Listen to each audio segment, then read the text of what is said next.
Canadians move one step up the rung? And will teams like France and Spain, Stevie, rise up and take this opportunity to get some points? Yeah, I mean, certainly Canada are being the spoilers here for Spain, Rockwool, Denmark, and France. They're really on that battle for the top three, of course, and Canada will hope to get there. They probably do need an event win, but Phil Robertson, he's the master starter. It's really a masterclass in starting that gets these Canadians at the front. It's tight at the bottom of the line. Look at that, Australia, Denmark, France, all manoeuvring close for the pole position towards the bottom of the line there, towards the right-hand side of our screen. Who's in the pole predictor position at the moment? We'll find out soon when we see that gold dot on the top of the lines, but I like where Switzerland is. France are quite close to the line. Germany up and foiling, Spain foiling, bottom left-hand side of our screen. All about timing here now as we see the line getting ready to turn white. Who's got it right?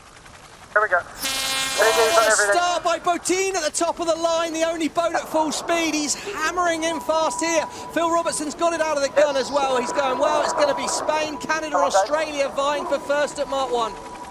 And as they approach mark number 1 in the third and final race of the day, it is Spain on the outside, Phil Robertson and Canada coming in tight on the inside, and it will be Spain that gets the whole shot here in Bermuda. What a start by Botin there, Todd. He was absolutely hammer down, pedal to the metal when the gun went. Perfection from the Spanish. Slingsby still in the mix, out the back again, New Zealand. He's not got his starting happening just yet. But anyway, that doesn't matter for us right now. Diego Botin on board this Spanish boat. He's given himself a chance. Can they stick the lead? Could they get a win here? That would be huge. Spain coming off a 7th in race number 1, a 6th in race number 2. And a 2nd at the moment for the Canadian team. Really good consistency from them. Speed, not bad indeed. Well, it wasn't bad, Diego, but that jibe you just did there was not great. They turned on the downwind leg, they got a bit slow, and look at the angle difference and the speed difference there. They executed the maneuver not particularly well. Canada nailed it, and very soon the Canadians are going to start to put some disturbed air. We heard there, Botin, he already is compromised by the Canadians. We heard Denmark saying left turn, head towards that side of the course favoured. Canada are perfect for that. Botin's looking to spin away and turn right. Rounding up in 5. Could be a potential loss of places here for the Spanish. They've already lost 1. Will they lose the Australians as well? Look at Denmark threading the needle through the fleet right here as they dip behind Switzerland. All kinds of congestion, and it's Phil Robertson that makes the turn first. Slingsby goes with him, so there they are, the two best teams so far on the right side. Diego Botin and the Spanish go left. Eyes on the Canadians here.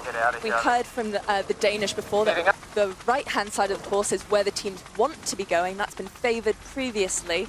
See if it pays off this time. Camera angle there, it looked like pretty dark on the water there. We see looking through here, they see that darker colour on that right-hand side of the course where Canada are compared to the left. That's not an illusion. That's slightly more wind on that side of the course, so this should be good news for Canada. But can they execute a good enough manoeuvre? They're off the foils, and it's tricky to foil on these small foils in this light winds. Big loss already. So currently it is showing that the Canadians have slightly more wind speed, but they did go into that big lull which caused them to come off the foils. So it is still all to play for. Lots of holes out there. So you heard a talk of a shift out on the course. We'll go down in the water, checking with Lisa Darmanin. There's talk of the breeze letting up just a little bit. Lisa, can it hold on for another 10, 15 minutes? It has died off, but I mean, the gusts are still just as much as we've seen, but the discrepancy between the light patches and the dark patches are way more. So Spain, Denmark, they came out way stronger out of that manoeuvre, but now Australia, Canada, they're heading to the side where I'm sitting. There's more pressure, and I think it will give them a really nice angle into the next mark. But as we were saying kind of earlier in the day, there are overtaking lanes out here, and the fleet seems a little bit more congested than they were in the previous races, so a little bit more elbows out potentially. Yeah, and Stevie, to your point earlier, how Peter Burling likes to stay away from everyone. It's like he's allergic to the rest of the fleet, and that seems to be what Nikolai Sehested is employing, is he is finding spots where he's all by himself. Right now, currently sitting in 2nd place behind Spain. Yeah, often the key to this game is, can I, sail myself at maximum potential? You need to be in space to do that. Burling's making it hard for himself today. See the Spanish out in front, and of course, big moment for them really in their season, because Spain, they're one of the teams that's not privately owned. There's a lot of speculation about who's going to get ownership of these teams. Spain need to find a new buyer, and look at them there. They're doing a good job of selling themselves. And here we've got those live speeds, 45 kilometers an hour. That's 30 miles per hour, which is faster than the legal driving limit in Bermuda. So these boats are going faster than any cars nearby. You never sped in Bermuda when you were living there, did you? No comment. Gate number 3 as they make their way through. It's Diego Botín in Spain out in front. Denmark in second. Australia sitting in third, and Canada in fourth. So the same villains still lurking at the top of the leaderboard. Yeah, and that good decision at the bottom by, well, maybe not good decision even. Spain didn't want to turn right. They had to choose to turn right, and they made a gain. Sometimes it's better to be lucky than good, as we see back in the pack there. Switzerland just ahead of New Zealand. New Zealand are taking a few places, but back in 8th. They're making life very difficult for themselves. Same for Emirates Great Britain. They're just not seen themselves in a podium position yet on board that British boat, and they need to start seeing some form fairly soon. As right there, New Zealand off the foils, and look at the discrepancy in speed. They are the overall leaders in Season 4 on 68 points. They won the last event, their home event, so the Black Foils just adjusting to the water here. New Zealand so far today has sailed a 3rd place, a 4th place. To Stevie's point, they currently sit in 8th place. 2, 1, look, turning. Heavy marginal. Voice of Diego Botín. Yeah, that's Botín there talking about the manoeuvre there. He just turns just in front, but they get a little bit heeled over there. Not perfect. You want that platform to stay a little bit flatter. Too heeled, but still, it might not be too disastrous. Are they going to make it down to this right turn? They will be slow. Rottwell Denmark coming fast on the outside. I think the Spanish team are far enough ahead here, but expect the distance to close up a little bit as we start heading upwind. All the way. 3. The boat that I'm most impressed with so far this race is the Danish, who have gone from 5th to 2nd. Tight moment though with Canada and Australia. Canada gives the Australians a nudge. The Australians now have right of way on the inside. It's aggressive between these two. Canada get a little high and a little hot round the outside there. Wow, that was tight in the pack. Canada set up. Yeah, let's Both teams involved with collisions in the last few events, and it is Canada. Phil Robertson plays it smart, shows his maturity, gives Tom Slingsby something to think about, but no contact made. It's almost like Phil's growing up, isn't it? Denmark in the lead, Spain in second, Germany in third, it's Australia up to 4th, and Canada your top 5. Look, quietly moving up the fleet, Todd, top of our screen towards what we call the right-hand side of the course, Germany. Showing us 3rd right now. We've got a manoeuvre to do. That'll cost them a bit of distance. We know that, but they will have the right of way. Not sure how well have they executed that manoeuvre. Yes, they're up over 40 kilometres an hour still. Should still be foiling. Germany making a move back up through the fleet. Showing us 3rd. I think they're probably really in 5th at the moment once the cross winds itself out. Good performance by the Germans, but at the moment, can the Spanish hold off the charging Danes? We talk about good performance by the Danes and the Spanish. Disappointing for me as a fan, France. I thought in these conditions, Stevie, France would be one of the teams at the front. Yeah, I think so. I think interesting there, on these high-speed foils, you're seeing that all the boats are losing relatively a lot more distance when they manoeuvre. That's because they're having to sail at a very aggressive angle to get the speed up to stay on the foil. They're having to turn a long way, again, to keep the speed up, and that's really hurting them. So to do a foiling manoeuvre, which we know to be key, is very, very costly of distance. So every time you manoeuvre, it's tricky, and I'm not sure the French are liking that. And here we've got those average speeds of our top 3 teams. Now, Australia are showing as having the highest average speed, but they are sailing more distance, which is very costly in these shifty conditions. You see the percentage on board. That is the percentage of fly time in this race. Spain near perfect. Australia 97, Denmark 97 as well. So that is why they are at the front end of the marks right now. The top teams making life difficult for the rest of the fleet here on the 3rd and final race of the day. Okay, we've got a split coming here, Todd. We've got a left turn coming for Spain and Australia. Denmark are going to turn right. Looks like in the short term, Denmark are going to sail a bit more distance, but there seems to have been more wind on the side of the course where Denmark are heading. So it'll be interesting how this plays out. Slingsby, he hasn't made a lot of mistakes today, so the fact he's turning left is interesting, but I think it just was to save manoeuvres. There seems to be good wind on that side of the course, as Canada and New Zealand are very tight. The Kiwis are right back in this when it matters. Canada are got to stay clear. Whoa, another great move. Aggressive there, forced the error, New Zealand. And Burling, he's like Harry Houdini in these conditions. He pulls a rabbit out of the hat when he needs to. New Zealand were at the back of the pack there, up to 4th, and he's dropped the Canadians off the foils. They got a penalty to do. They're going to have to lose a lot of distance to clear that penalty, and they're off the foil. You are hemorrhaging distance when you're off the foil. You just don't want to poke the bear, and Canada got full sense of it as they drop back with the penalty, Emily. They now go to 5th place as New Zealand has moved up to 4th. And that's going to be critical on that overall leaderboard for this event, because that will narrow those points down.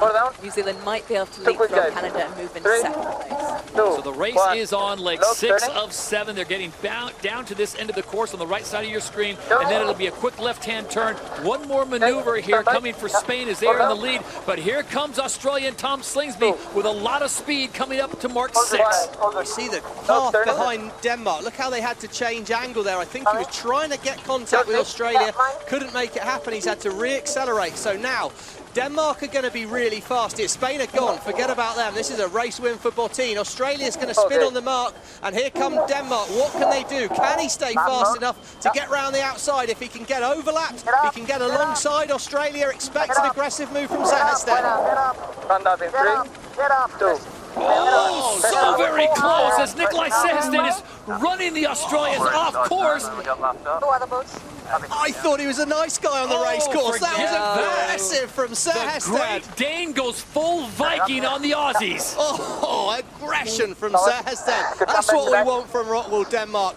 Big move. Slingsby kept clear. He'll take 3rd. He's had a great day out in the water, and Burling out of nowhere. This looked like this could have been a painful race for the Kiwis, but they've saved it, and it's turning into a painful race for Phil Robertson. He was right at the front of the fleet. One mistake, and now Giles Scott on board Emirates Great Britain. He dives inside. One more manoeuvre for each team. They do, I think they do. My driving, my wheel. And look at this, look at this at the final mark. It's Phil Robertson to the inside of Emirates GBR. All the way up. Another aggressive move. Robertson must keep clear here. I don't think he did have room to go in there potentially at the mark, but Emirates Great Britain did not do a nice job of that final turn, but they've done a brilliant job on this final leg of shutting the door on Robertson. How costly will that be for Canada? It's getting heated. Eric Heil slides into 7th place with the French taking 8th. And last place for the Swiss and Nathan Outridge as they will finish in 9th. So, Stevie, there's lufting someone and then there's making it stick. And that time, Nikolai Seherstedt was making sure the door was not only shut, but slammed and locked on Tom Slingsby for 2nd. He's got a match racing background, Nikolai Seherstedt, and we've always seen perhaps a calm, calculated Danish team. They talk about one race at a time. Let's get things right. He went full grizzly bear on the Australians there, and what a move by Seherstedt. Made it stick when he needed to, and that's a really good day for the Danes. Big day for the overall leaderboard, I'd say there, because France are not going to be happy with that performance. We can see good wind coming down the course. Should be fast to the gun. Under a minute to go before the start of race number 2. It is official, so it looks like Canada will not be able to get back into this one, so it'll be 9 international teams, all fighting for first place and 10 points. Remember, Australia won the first one, Denmark, New Zealand, the top 3, and Canada finishing in 10th place, so that really opens things up. And Stevie, you look at teams like Spain, France, and the USA who had great starts. This is the opportunity we have to show that they learned something from race 1. Yeah, I mean, it's hard to replicate in these changeable conditions. We can see it looks like decent wind coming down the course. New Zealand and Australia, they're closer up towards the top of the top of our screen. That's where the wind's coming from. I think in these gusty conditions, you're putting yourself in a safer position being up there. Nathan Outridge on board New Zealand. He's trying to close the door on Australia, but will his timing? He looks a little early for me. He's going to struggle to be quick. Bottom of the line, Germany, but it's going to be Spain and Denmark here. How's the timing at the top of the line? Nathan Outridge spins the boat down to the start. Clear there. Who's the first on the foils? Diego Bottine looks like he's got his timing right, and Spain are up and foiling, but Eric Heil, beautiful, big gust of wind for Germany, and it's going to be a solid lead at Mark 1 for this young German crew. First season for Germany, SailGP, and Eric Heil, the 2-time Olympic bronze medalist, and it looks like he's going to get to Mark 1 first here in race number 2. Good position. Spain are going to drive over the top. Outridge is going to be on the outside of the wheel on New Zealand here. It's going to be a tricky first manoeuvre for the Kiwis. Nikolai Seherstedt on the inside. He's well set for that first turn. As aggressive spin down by New Zealand. How well can Germany perform this first manoeuvre? Turn in. Wanting to keep that hull out of the water. Go wheel. Oh, this looks like a nice manoeuvre for Germany, and they're going to have the first pick at the bottom here. They'll look to set up for a left turn. Happy times on board that German boat, and it's tight in the pack. Look how tight it is as France and Switzerland try and cut the corner on New Zealand and Spain. All three lead boats there doing 60 kilometers an hour of boat speed downwind. Every boat wants to take the left turn on the inside here. Switzerland, they've got the right of way on New Zealand. What an aggressive manoeuvre by Schneider. He's got to get out of there. Everyone trying to get out into that left turn. Australia slides through on the inside. He's got to be careful. France can turn whenever they want to towards him. And all the boats now are trying to find the optimum angle for the upwind leg as Great Britain, 9th place. They turn away from the fleet. And is it a Hail Mary already this early in the race from Giles Scott? So Germany gives up that top position to Denmark. Nikolai Seherstedt setting to the right side of your screen. Then it's Germany, Spain, and then Switzerland, your top four. Interesting here, look, none of the boats are really progressing up the ladder lines. The winds are sailing on very different angles on the left of our screen to the right of our screen. New Zealand and Denmark clearly like what they see on the right-hand side of the racetrack. It's the opposite side to the Australians liked on the one before, but who's picked it right? Who finds more wind in the next minute will be crucial. Yeah, currently we're seeing the German team with 25 kilometers an hour of wind, while the Danish have slightly less, although it does seem to be building on that side of the course now. So leg 3 of 7 in race number 2 with another race still to come. Canada not in this one. They have mechanical issues. Let's go down on the water. Lisa, what are you seeing? And do you like the split from either of these teams as they try to negotiate Genesis Island? Well, I'm about 100 meters away from Denmark. They've just lost a lot of wind, but they're about to get into about 30 kilometers per hour breeze. So they are going to hook into this beautifully. And Spain on the other side has really dropped off. So it will be really neck and neck here. It's so puffy, and the wind is actually really narrow. So the gusts are narrow. So you don't stay in them for a very long time. So you have to capitalize on it. I think it's going to be tight, but Germany should be just out in front. All right, Stevie, building on what Lisa was just talking about, for definition purposes, what is the difference when she says puffy between when we hear shifty? Puffy just means there's gusts of winds coming down. The strength is changing a lot, but what's the shifty means the direction's changing. So we see right now Spain, look, they're nearly sailing straight up these ladder lines. They're progressing towards gate 3 really quickly. They've got a great shift in the wind. They're sailing less distance. And the mode that the Danish are currently sailing, they're also having to sail this high, shorter distance, but for a different reason. If they try and bear away, sail a faster angle, they'll hit the rocks. So they've got to keep it nice and short distance here, but mostly out of a safety point of view.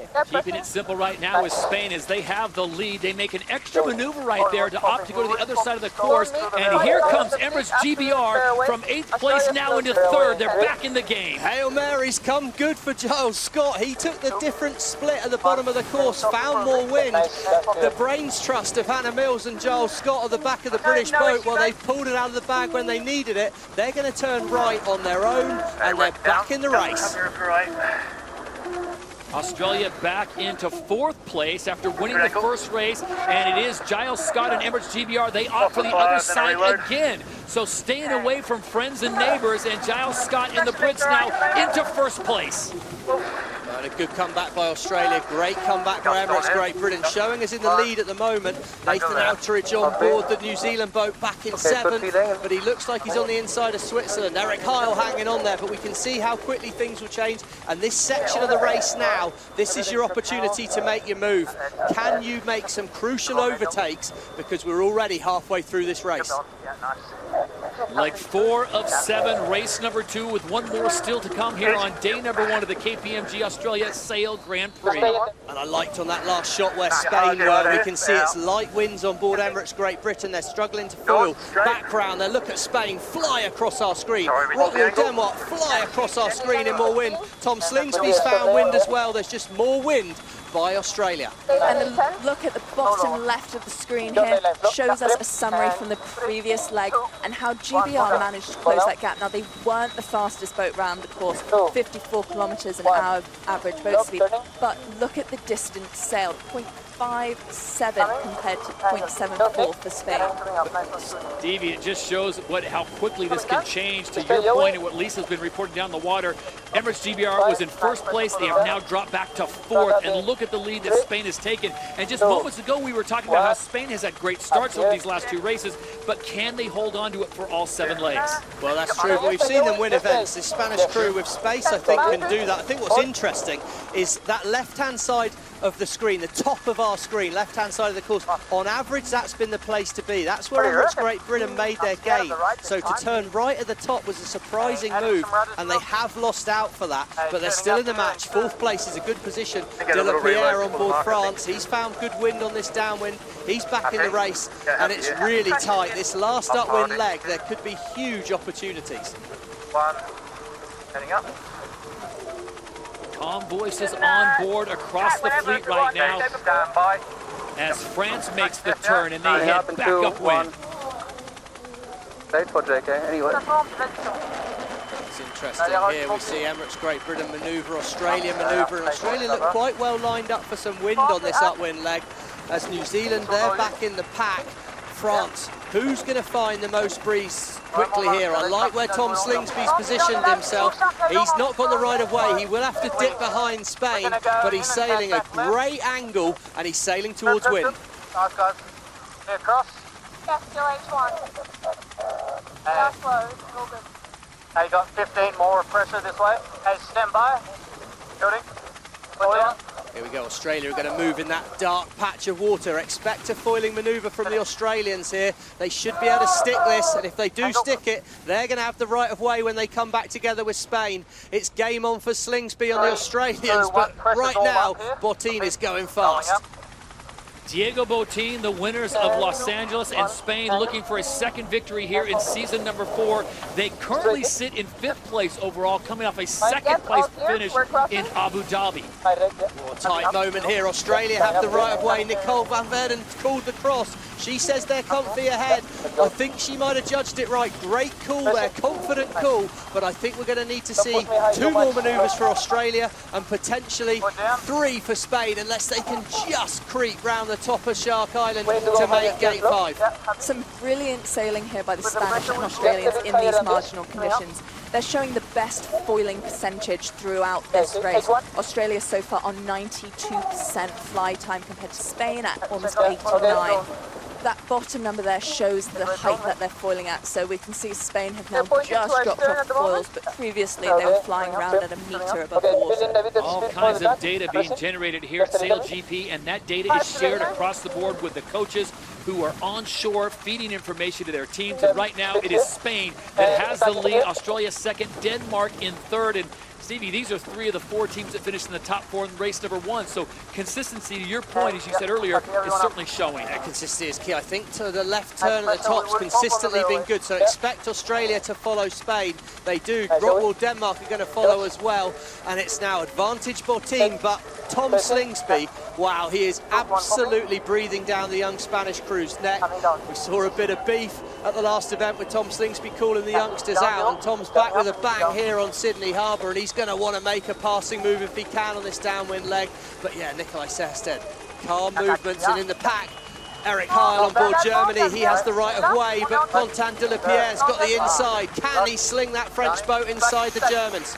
Oh, it's tight, no room in there for Germany. Germany must keep clear. Germany must keep clear. Whoa! The Germans missed the mark. Oh, and this could be disaster for the German crew. Can they keep it upright? Just.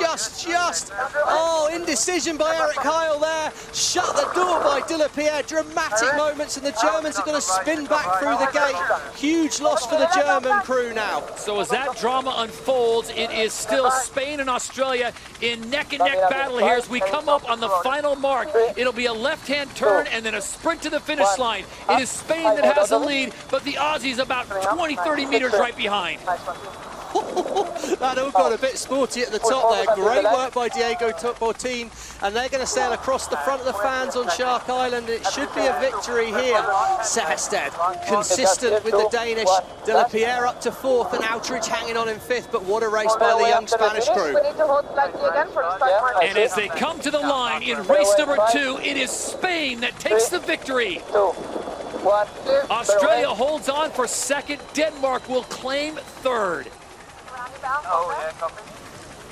It's a bit of action there, I Tom. tell you what, but the moment of the race on the penultimate gate, Stevie, where everything seemed to go wrong for Germany, they came in hot. Content De La Pierre made it really difficult for him, and we'll see how that all shakes down. Oh, and Switzerland, top of our screen there, they fall off the foils in a straight line. Big error by the young Swiss crew, and now can they re-accelerate and hold off the late charging British? They've dropped back from 2nd all the way back to 7th, but it looks like Great Britain might sneak. It's another big moment on board the Swiss boat. Wow! Nicolas Rollet on board their flight controller. It's a first day really for him flying this F50, and he's struggling in these gusty conditions. There, Emirates Great Britain, Luke Parkinson, one of the most experienced flight controllers, and big move back through the fleet, as we can see the younger crew struggling a little bit here in these gusty conditions. Take a deep breath as Emirates GBR at one time was in 1st place. They will finish in 6th. What a race here in Sydney. So Switzerland looking to hold on for 7th, but is it done as the Germans come flying in? Germany looking to pick up one more point. They're just going to run out of a little bit of Pacific Ocean here, and it will be Switzerland that holds on just for 7th place. The Germans take 8th, but Stevie, I got to think Eric Heil and company are happy to get out of that one unscathed. I think the Eric Heil will be breathing fairly deeply there, and I mean, there's some positives in that race for the German crew, but there's a little bit of indecision at the top there. We're going to get a replay of it here.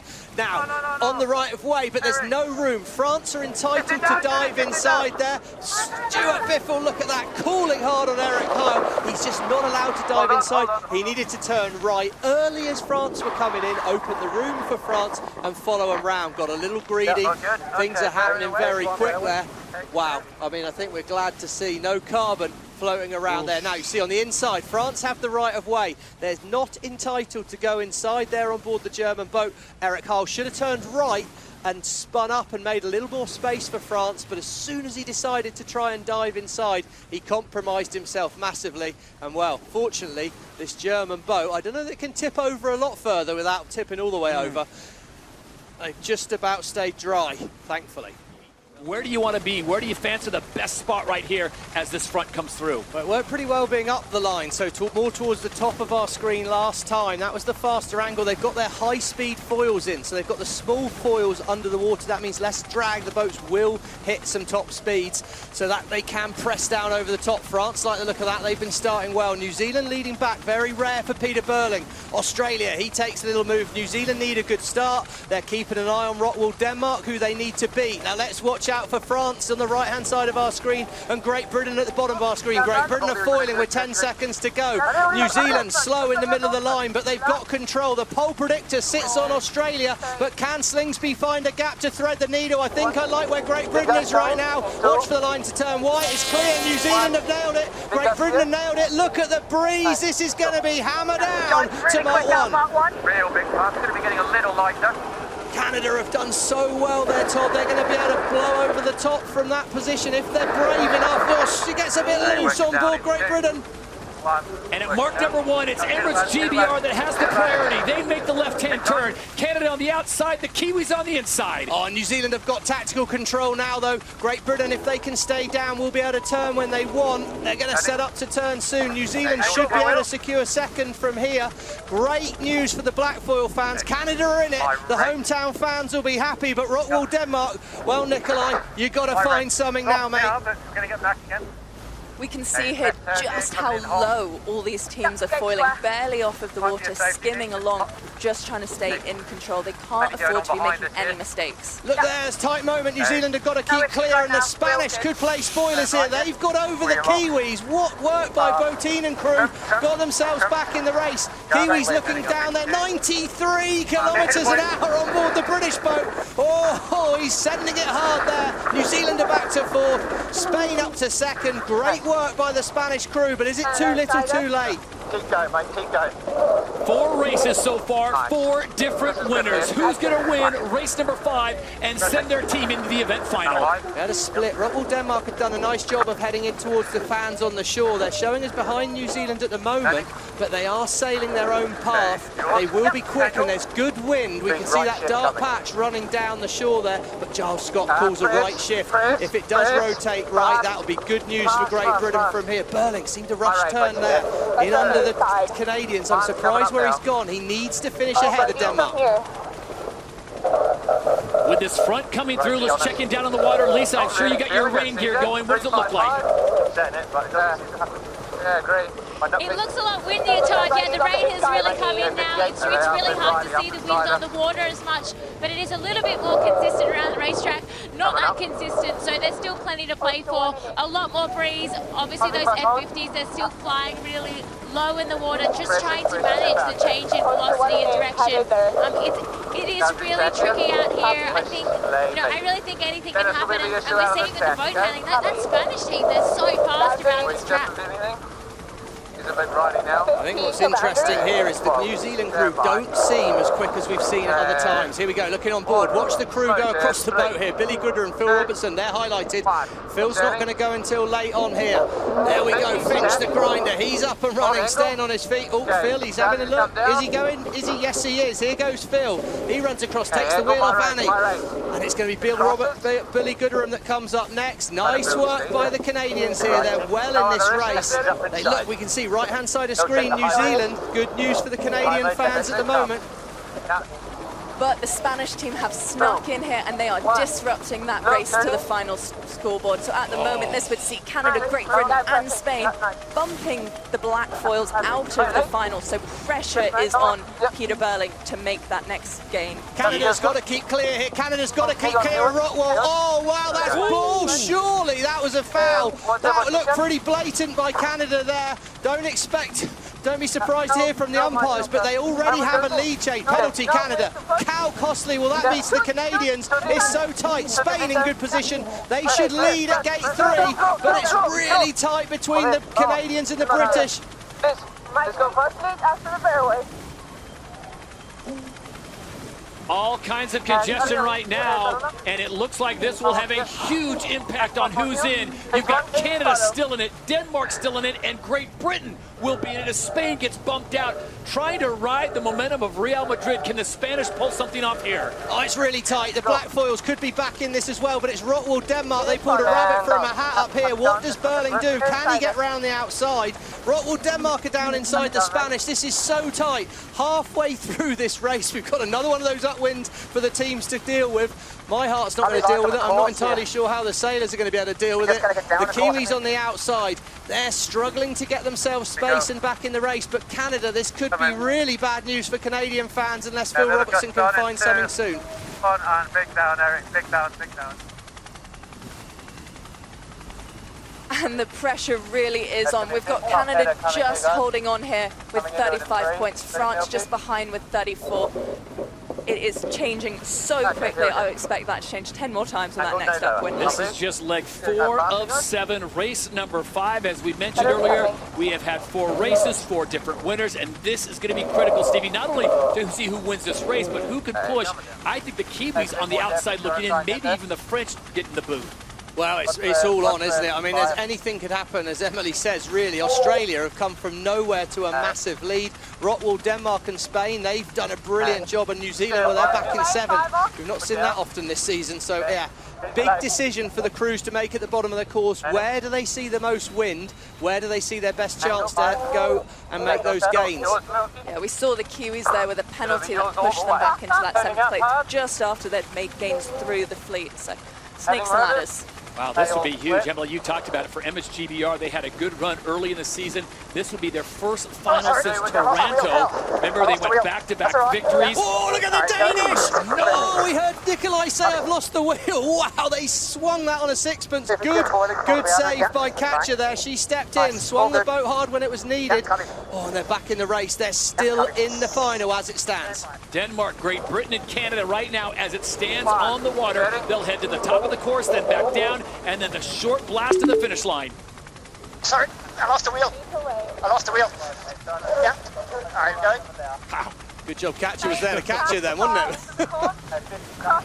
Denmark, Great Britain, and France right now as it stands would be into the final. We'll see what plays out here on the final upwind leg. Lisa Darmanin, has anything changed as far as conditions that would give you hope for maybe a New Zealand or Australia getting themselves in? It's a little light on the right, huh?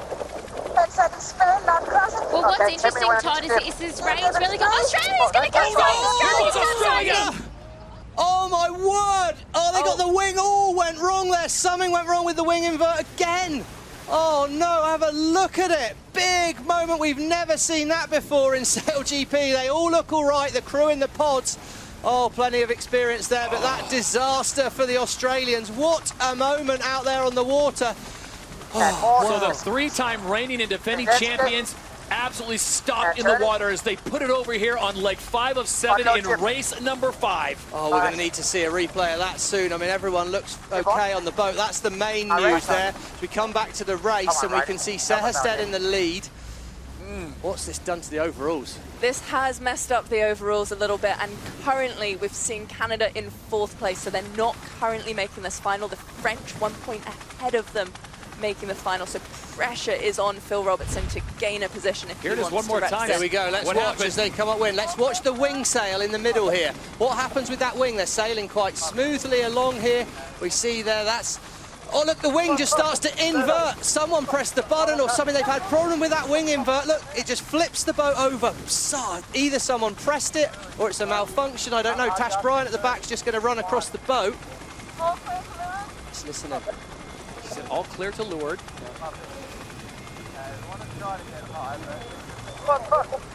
Oh, well, apologies for the language there, but clearly wrong button pressed, it sounded like to me there. Oh, I don't know, someone's just resting a leg. I mean, have a look at it. Oh, absolute drama, but we should get back to the race. Bottom right-hand corner of our screen, the Spanish have worked some magic again on the upwind, and they're out in the lead. Where are the Kiwis? Kiwis show us 4th at the moment. Rockwool, Denmark 2nd. Look at this. New Zealand is back in the mix. It's so tight, Todd. This is so tight as we're going to head on to this final downwind. Canada back in 6th. The New Zealand crew just can't quite do enough at the moment. Giles Scott's British team's showing us 2nd or 4th even at the moment. It's all just absolutely interested. British have the right of way. Rockwool, Denmark must go behind Spain. France need to be careful of Great Britain. Not at the moment. They're away in 5. They're away in 3. They set up. It's so gusty. The Kiwis are off the foils. I think New Zealand are going to struggle from here. They don't look well set up. They're not going to make it to this gate without following. Disaster for the black foils, but Great Britain, they're in good shape. Spain are in good shape here. And Rockwool, well, they're going to be happy with what they see, but he's got to watch out for the French. Keep coming. My single there. Elevated chatter, the calm before the chaos at gate number 5. Canada on the inside, they have the right of way, but New Zealand are foiling and they're going to blow around the outside pretty easy here. Look how close, look how close! Oh, I'm surprised Burling didn't need to push that close to them. Canada just trying to slow them up. No water, no water. Oh, what does that mean? Canada are out the final as it stands at the moment. Yep, that'll put them into 4th, but New Zealand also out. Can we pump? Huge, and this is massive for Spain. Can they do enough? France potentially in the final as it sits at the moment. Denmark in the final and Great Britain in the final. Emily, Spain has the lead, but they are still not into that final. Exactly. Sometimes the points need chaos to happen behind you, so all they can do right now is sail their best race, get the points where they matter, and cross their fingers that something is going to happen behind them that will shift them forwards in those standings. As they go by the Australians who just moments ago capsized their boat, looked like everyone was okay. We'll try to get a report on their condition and the boat's condition in just a moment. Meanwhile, the racing goes on here in the final fleet race of the day. It is Spain out in front, looking to make one more maneuver before the final gate. And right now, it is Great Britain in 2nd, France in 3rd. Oh, What a turn up this would be. Spain perfectly set up here. They look in great shape to make it through the gate with no further problem. Emirates, Great Britain, this could be massive for their season. They had to make the final to have any hope of getting to that grand final in San Francisco. They're doing just that, and in some style getting back to second. But New Zealand now needs a mistake from Rottwell, Denmark if they're going to have any hope, and I just don't see the Danes making a mistake from here. After all kinds of chaos in Halifax, the fifth race goes the way of the Gallos. Vamos Gallos! Spain gets the win. Emirates GBR will take second, the French will take third, and with Denmark crossing in fourth, that could do in the Kiwis. We'll do the Kiwis, Todd. And that is confirmed. That puts GBR, France and Denmark through to the final race. I never tried that before.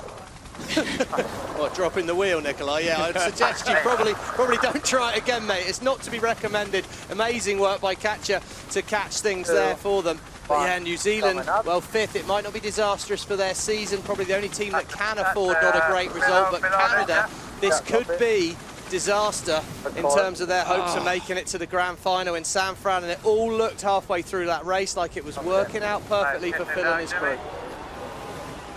There you see the Canadians way on the outside. They will have the slow crawl home, already knowing their fate. Oh my God, this is so painful. I think exactly what you were saying, Steve. Yeah, well, I mean, it'll be interesting to hear what happened on the last lap of the race, because they just, I mean, they made a few mistakes, whether things weren't quite clicking on the boat. And where do we finish, mate? Just don't need a lot more to hear the noises from the Canadian boat. I mean, just gutted, absolutely gutted for the home fans. Gutted for his crew for that. Philippe doesn't seem too keen to tell him. Emily, can you tell him where they finished? Up there, board's going down. Oh, I can, but I just feel hoping. So the Canadians come through. Again, Australia has a capsize. They are still out in the middle. We're getting reports that everyone is okay right now, but we'll try to update that as more information comes our way, as the front comes through. And what a finish as Spain gets the win. Emirates GBR second, France in third. Where you want to be and where you end up are supposedly two different things, especially when you've got the Aussies and the Kiwis going at it. And as Stevie pointed out, these are the top three teams on the overall standings, with New Zealand in first, Australia in second, and Spain currently in third. Well, no good battle plan survives contact with the enemy at that first time. So here we go. New Zealand and Australia, they're tied together at the bottom. Spain are going to be the team with the run-up at things here. Right-hand side of our screen, that's the downwind end of the line. Most teams will want to be there. Most teams are going to be able to have a run-up. Spain and Australia and New Zealand up on the foils. Spain looking a little late on proceedings here. They got to pop up on the foils. There they go. They're going to wind it up at the top. Our pole predictor says they're perfectly placed at the moment. Rope-a-dope from the Spanish at the moment, as they are the most upwind boat. But can they get over the top of the black foils? Who can get it here? Pole predictor really showing the Spanish good. They make a late move down the line. How's your timing there, Botin? You look like you could have judged this just to perfect. Watch the line turn right. It's go here, the Spanish. What a move. They've slung onto the inside, timed it well. Fastest angle with New Zealand, but the Spanish have the tactical inside position. New Zealand are going to have to open the afterburners from here. As they approach mark number one, it is Spain out in front with New Zealand and Australia. This is the event final, the Apex Group Bermuda Sail Grand Prix. Oh, pole predictor looks pretty good from there. It's judged it well. Some move by Botin. He pulled it out the bag. They lead at mark one. Australia at the back. Slingsby's going to be looking to make a move. And now, here we go. Time to settle the heart rates down. The Spanish now will be all about when do the boats behind manoeuvre? When can we make it to the gate with no more turns? And the Spanish, currently the fastest boat on the course, almost 60 kilometers an hour there. On the breach, they had the highest average speed. Once again, though, New Zealand done a lovely job with that little slingshot jibe, surprising the Spanish there. Spain have gone wide. They'll be enjoying the bit of space on the course. It's all about finding good wind now. You can see breeze moving down the course, but these boats go faster than the wind. So look slightly to the right of them for the wind they're going to sail into. Quite good news for Australia at the moment, but the Spanish still look fairly comfortable. Boat speed's very similar at the top of the mast, and it's going to be a couple more manoeuvres for New Zealand and Australia to get to the gate. It'll be interesting if Spain Spain can get in there in one. And there we go, the Spanish spoke speed is building now. They are the fastest boat on the course, slightly more breeze, 22 kilometers an hour compared to 20 on Australia at the top of the screen. The question is, though, can Diego Botín and the Spanish hold on to this lead? Two of the very best in the business, with Tom Slingsby and Peter Burling are in this race as well. This is a little longer than the race you saw just prior. This is a 7-leg race, Stevie, so does that change things, or is the Spanish team comfortable in holding them off for this long? Well, it means you try and stay in the race a little bit more early on. I think the Spanish here are going to sail their own path. I think they're quite an easy opportunity to actually just turn in front of New Zealand and block their manoeuvre to the right turn. So I'm surprised they've given the Kiwis the leverage first, but they've had the first pick. They'll have been able to look for the wind, they'll have been able to make their choice, and now it kind of depends which way does the first wind shift goes. If the wind rotates towards the right of our screen, it'll be good news for the Spanish team. If it rotates left, good news for New Zealand and Australia. 8 seconds is a big gain at gate one, though. Well, the good news is we've got a reporter down on the water, Lisa Dorman, and what are you seeing? What do you think for the conditions with this being a 7-leg race?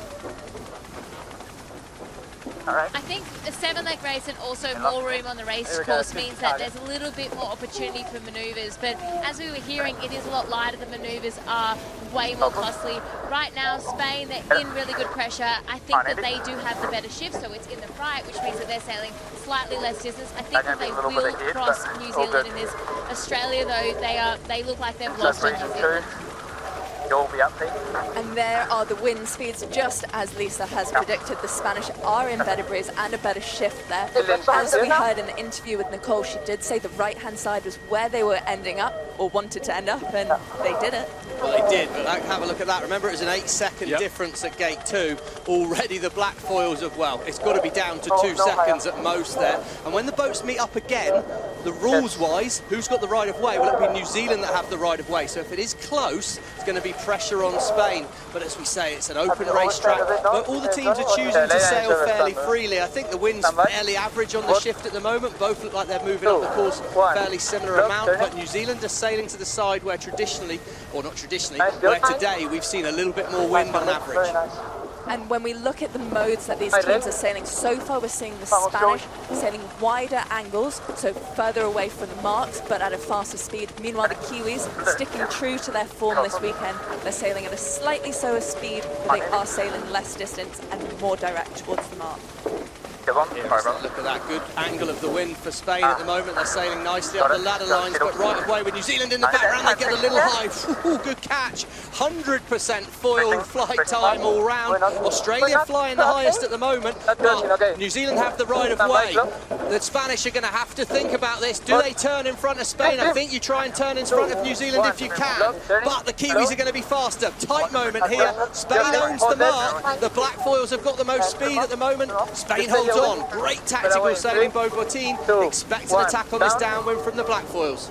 Diego Botín and the Spanish get to that yellow circle first. They take the priority. It slows down the Kiwis. And so now it is Spain who got the whole shot at mark number 1. They are back into first place. Burling now in second place. And this is going to be a great and very important leg, Stevie and Emily, as they make their way down course. And we saw some expert boat handling there by the Spanish team. We saw as they turned that they kept both boards in the water for an extended period of time. And this is because it was crucial in that manoeuvre to stay up on the foils at all costs. So it is a little bit slower when you put both foils in the water for a long time, more drag, but it ensures you stay up on the foils and can get up to speed quickly. Stevie, this position, though, are the black foils getting the disturbed air from Spain? No, the black foils would be trying to put the disturbed air onto Spain, but I think the Spanish actually sailed an angle a little bit away from the wind to tactically position for this move.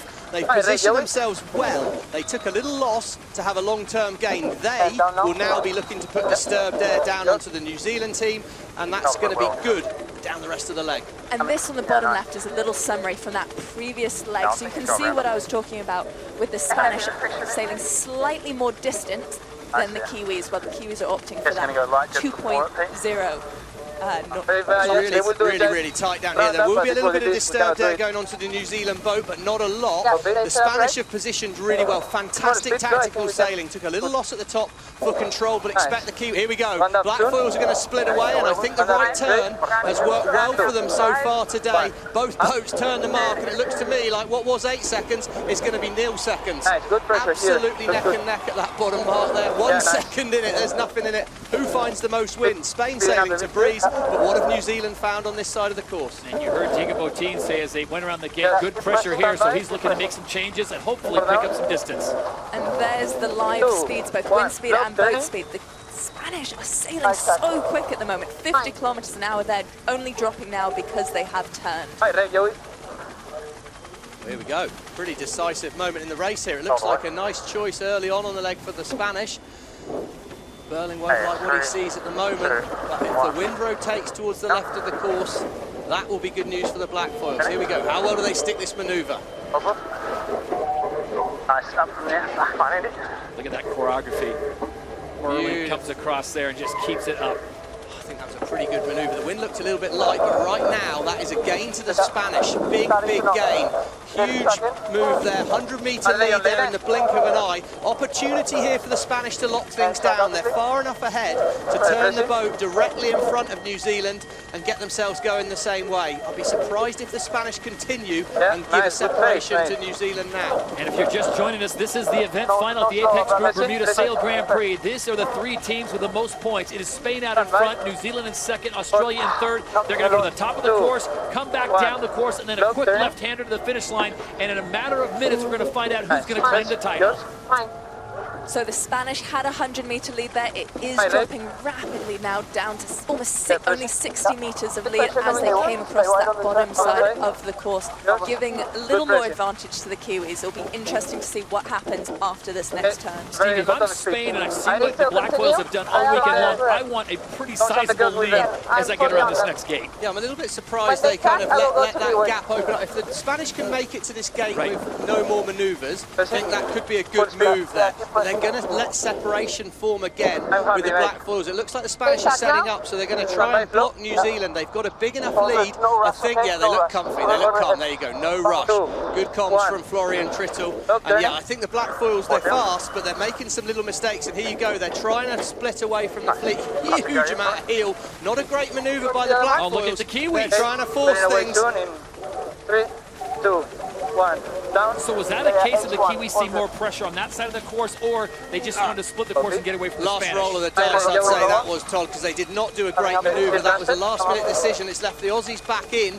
They will have a chance on this downwind leg. At least they're on separate sides, but this is a big advantage Spain right now. To me, that final manoeuvre by Spain could have been the race-winning moment, forcing the Kiwis to turn away and come off the foils. Whenever you say, Carmelita. And don't look now, but Tom Slingsby back in the mix. He would love to pick up another position and somehow pass Peter Burling and the Kiwis. Remember, nothing will change in the overall, despite the fact that these 3 teams are battling in the event final, because this is 1, 2, and 3. Remember, it's 10 points to the winner, 9 for second, 8 for third. And with New Zealand with a 9-point lead on Australia, they will not lose the overall, but Australia would love to pick up yet another point.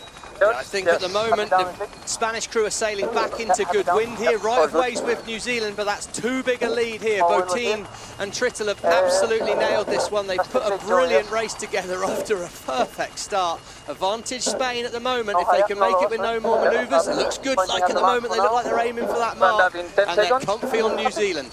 Spain all dressed up and looking for suitors as they are looking for new sponsorships, and what a way to put this on your CV. Pressure here. Looks good. Very nice indeed, as Diego Botín comes around this last mark. Winners in Los Angeles, and it is Spain who gets into the final here in Bermuda by a tiebreaker, and give it up for the Spanish. They will claim the victory here in Bermuda. Oh, vamos, the guys. Amazing moment for this Spanish team, stealing the win from the Australians and the New Zealanders. What a moment. I mean, what an arrival in SailGP, really, to beat the 2 top teams by a long way. It's a great result again for the Black Foils. Australia, well, they'll be happy to get the wheels back on the bus, but for Spain, what an incredible result, and well done to that crew because they nailed the start when the pressure was on. One of the youngest teams in SailGP, and they come up with yet another victory. They back up Los Angeles with a big win here in Bermuda. The manoeuvring now is crucial. Germany have chosen to cut back early. Their starting was incredible. Here we go. It's heightened on board. It's tight in the middle. Oh, there could be a collision in the middle of the line there. Oh, my word. Rockwool, Denmark and Canada. Rockwool, Denmark had to keep clear. Oh, I don't know what happened there. Big moment. Anyway, back to the boats. Australia, bottom of line, well positioned. New Zealand, top of line. The two big guns firing here with 15 seconds to go. New Zealand are going to be fast and loose at the top of line. Australia, how's their timing going to be? With Giles Scott coming through. 6 seconds to go. New Zealand winded up at the top of the line. France winded up at the bottom of the line. Watch for it to turn white.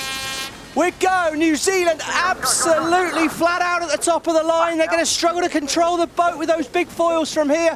France on the inside should lead at Mark 1, but it's going to be a sprint. Quentin Delapierre and France very fast off the line as they approach mark number 1, and we are off and racing here in New Zealand. Switzerland have managed to find a way through there. Nathan Outridge's first racing on the tiller of the Swiss boat. Great job. Australia in the pack. New Zealand on the outside of the pivot there. They're going to tactically struggle. And Delapierre, well, he's one of the pre-race favourites in Big Breeze, and he's led the fleet away. New Zealand need to get into that boundary for protection. All the boats start to turn, but they've got to keep clear of Australia there on board. Canada, big contact. What? That was unthinkable there. They weren't in the boundary. I don't know that Canada can turn in front. That's a massive incident there. Oh my major word. Damage. Major damage to the Australian boat. That's a day ender potentially there. I don't know what they've caught. Have they caught something in the water?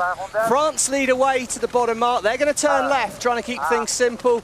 Great Britain turn back on the right of way here. France, Switzerland, New Zealand up to 4th. So we've got confirmation that the Australian team hit that mark. That's what we saw turned upside down underneath the boat. So the safety crew on the scene, they'll attend to Australia. Remember, they are the overall leaders on the season with an 8-point lead over New Zealand. But right now in race number 1, it is France, Switzerland, Emirates GBR, and New Zealand, your top 4. It's a big moment there because really Canada had to keep clear of Australia, and Canada have turned at the mark. They're slow.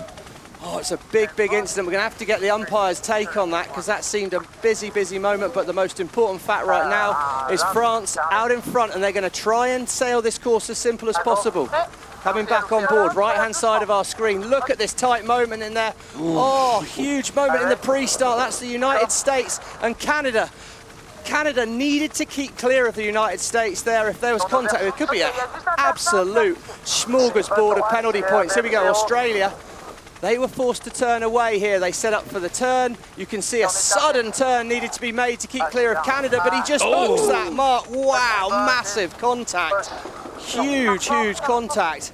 We're going to see if we can get the Roos back racing. We'll hear more from them soon, but I think they just, you see here, Canada turn away from New Zealand, but they turn straight into Australia, and Australia have the right of way.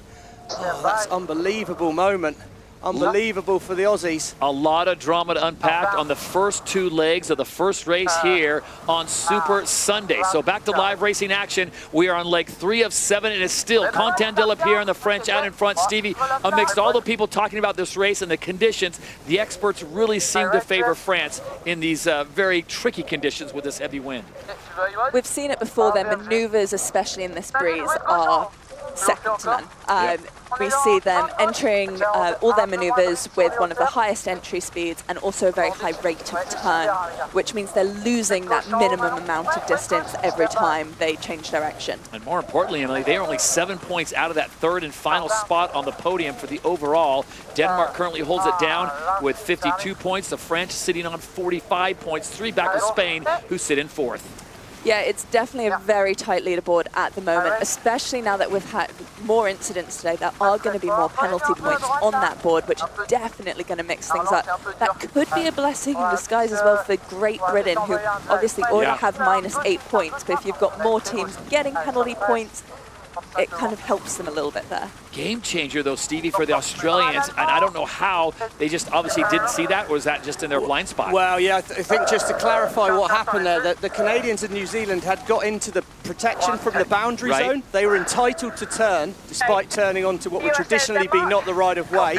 They turned. Australia had to keep them room on the boundary, so it is Australia's problem that it happened, and yeah, they're going to have a big job getting back in the race. But yeah, no foul Canada, no foul New Zealand in that situation, just to clear it up. Yeah, copy. Hey, nice, guys. The chatter continues, voices relatively calm despite the chaos down on the water. It is still France out in front. Nathan Outridge in the Swiss, Stevie, sitting in second place, and Emirates GBR, they are in third. It was really interesting just there where we saw them drop the board and we saw the bow of Emirates GBR just dip down and kiss the water, and heard on board them just go, whoa! And it's just the adjustment to using these light air boards and finding the correct setting that they need to be dropping them at, because if they're slightly too negative on rake, when they drop that foil, it sucks the hull down, and clearly they're just a little more than expected. This would be a huge reward, Stevie, if somehow France can get themselves into the event final. They have come so close the last few events, missing out just by a point or two, and here they are taking firm control of this event on race number 1. Remember, we've got 3 fleet races, and then only the top 3 teams will go into the event final later today. Yeah, I mean, the French have done a nice job in these windy conditions, and they like an open course. The way they like to sail the boat, they sail it pretty fast and free, often sailing a bit more distance, but they just are able to really let it rip, and these are perfect conditions for the French out there at the moment.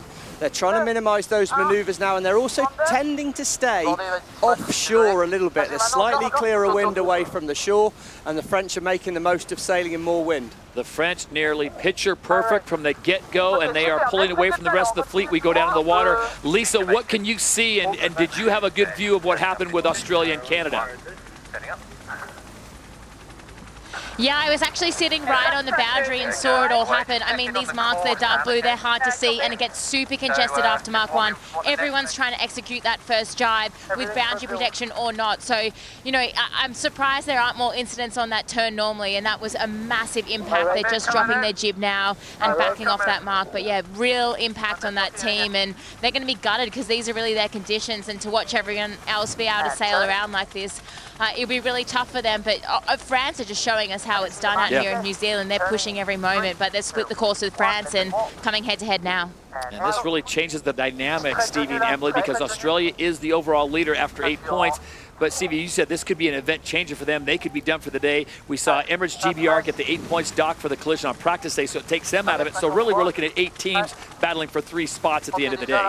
Yeah, I mean, it's you know, the Australians are possibly the only boat in the fleet that can afford a mistake like this. They've got that much of a season lead at the moment, but right out there on the course at the moment, we can see New Zealand are managing to really find the fastest route around this course. They're closing down on the French. They were way back in the pack.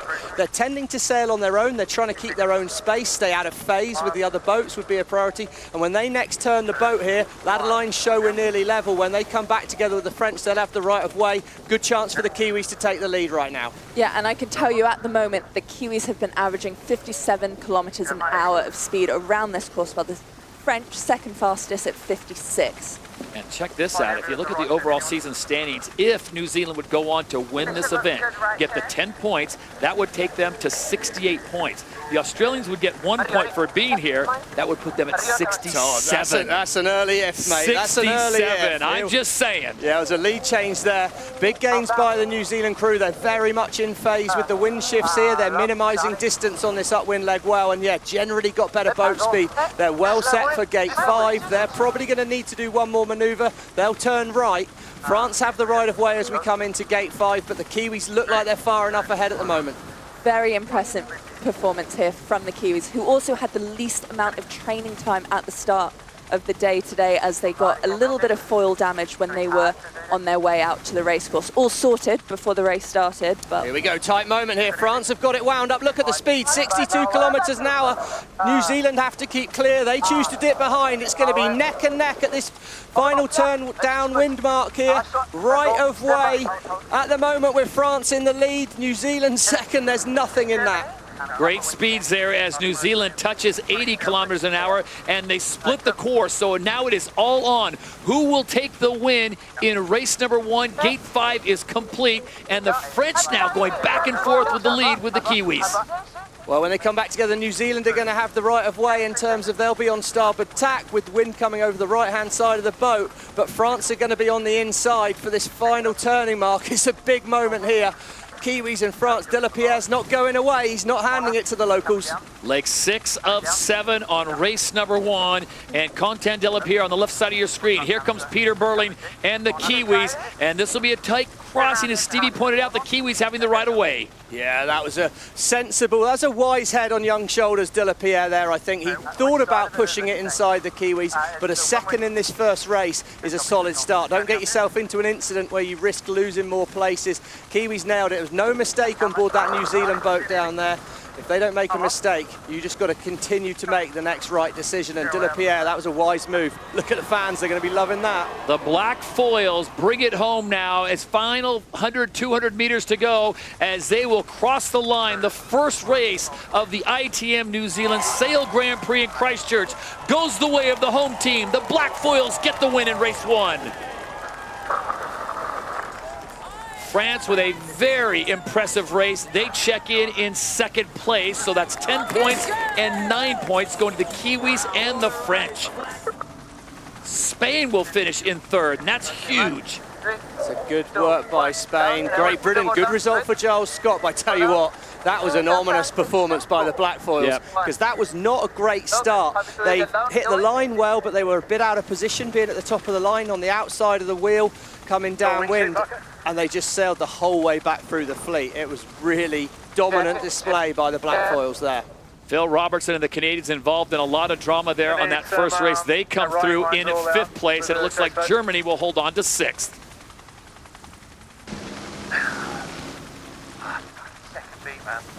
So Germany claims 6th, and it looks like Nathan Outteridge, who was sitting in 2nd place for a time being, he will come in 7th. Oh, we got some confusion here at the finish. I think the Danes missed it. I think the Germans and the Swiss have gone the wrong way through the finish there. That motorboat to the top of the screens, the finish line, Switzerland and Germany.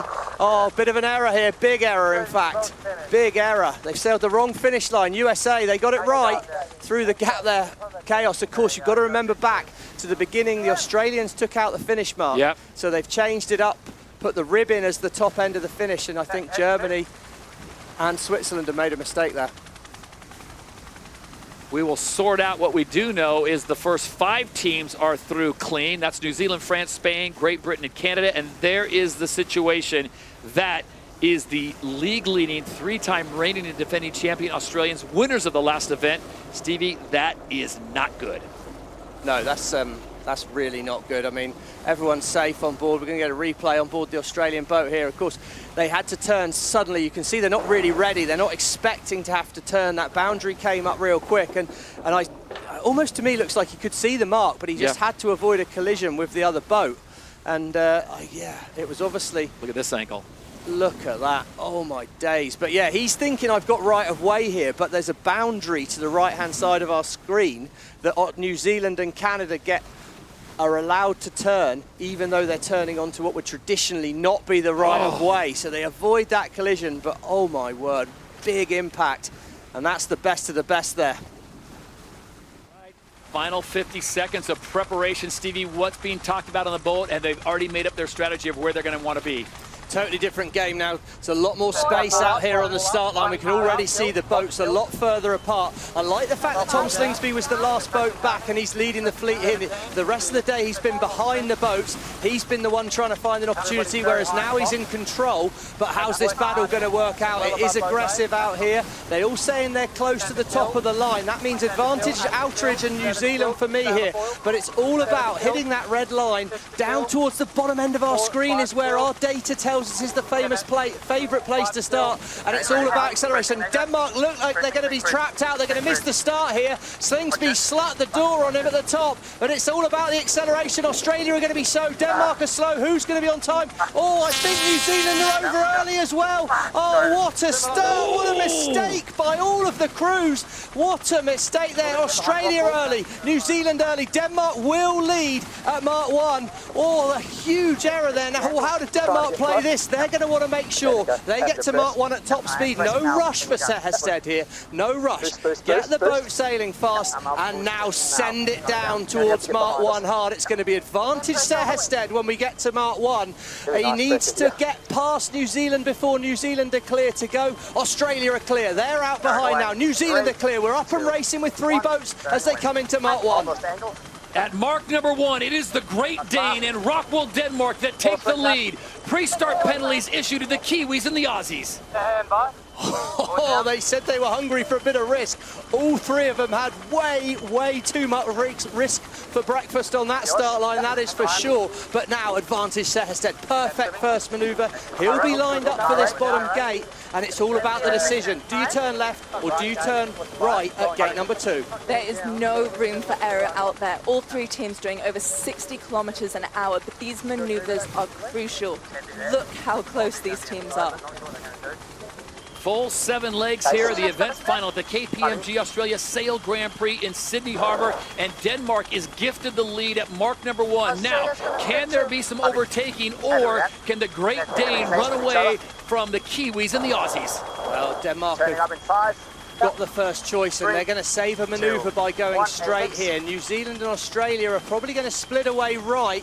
It's advantage for Australia. This is a tricky situation for New Zealand now. They're going to be following the Aussies.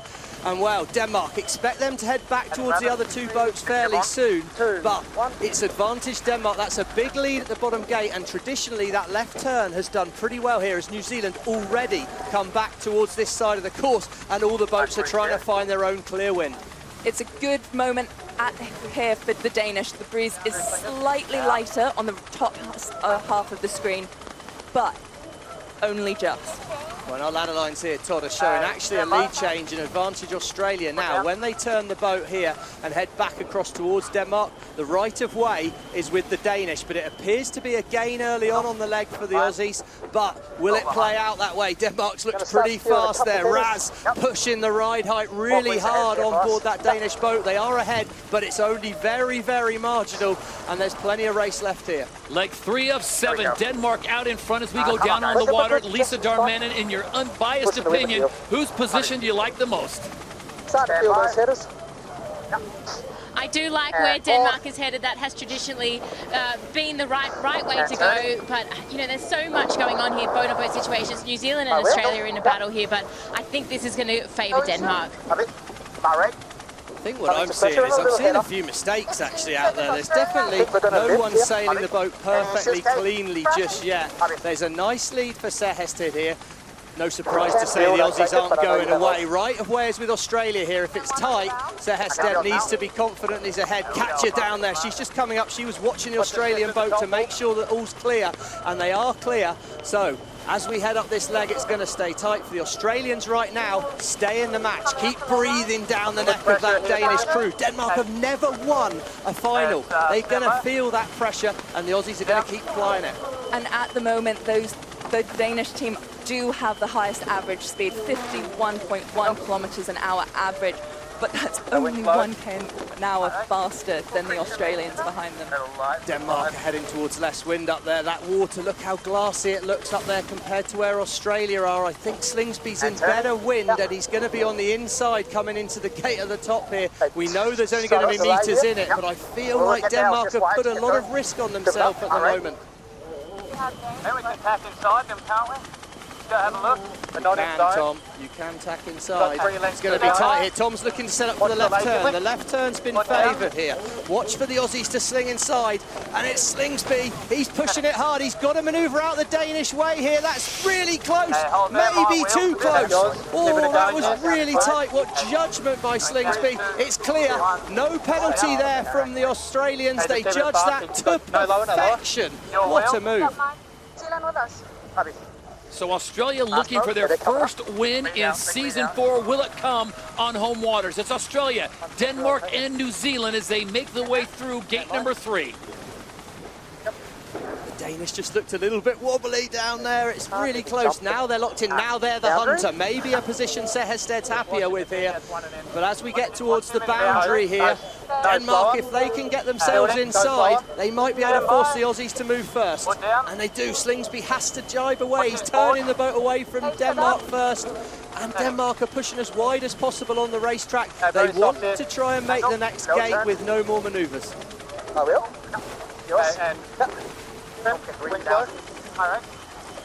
So it's down to the bottom of the course, back up around Genesis Island, then halfway back down, and then it'll be the sprint to the finish and the title.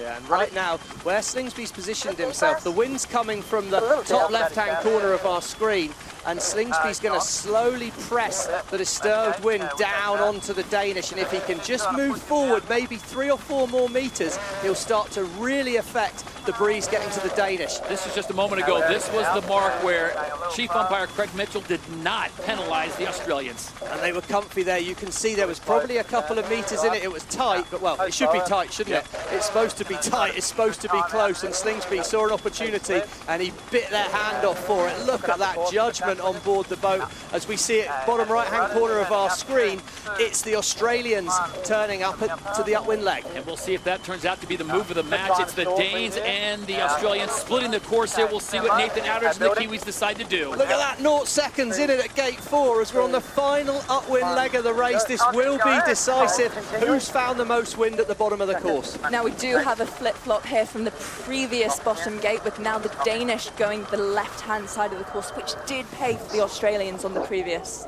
Rockwool, Denmark, currently sitting in second place on the water. Australia out in front. Remember, this all started after pre-start penalties were issued to Australia and New Zealand, and the great Dane Nikolai Sehested took advantage of it. Now he's in for the fight of his life as he goes head-to-head with Tom Slingsby. Big mistake there. They turned too close to that red and white marker, and they had to do a slow manoeuvre. They're some 15 kilometres slower out of that, and look at that 100-metre loss in the blink of an eye. Unforced error. That's going to be costly for the Danish, and that could well hand the victory here to the hometown hero, Tom Slingsby.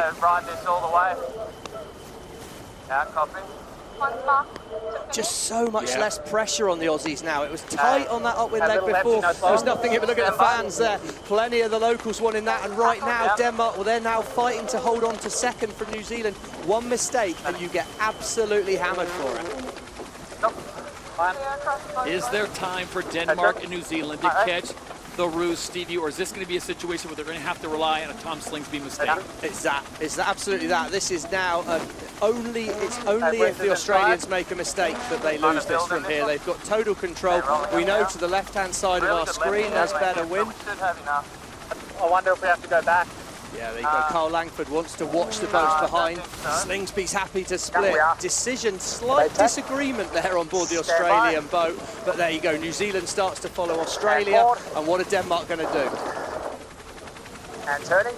So New Zealand makes the turn. Denmark now makes the turn as they all head to this last gate here at the top of the course. Lisa Darmanin, what are you seeing? What do you think is going to happen here in the final portions of this race?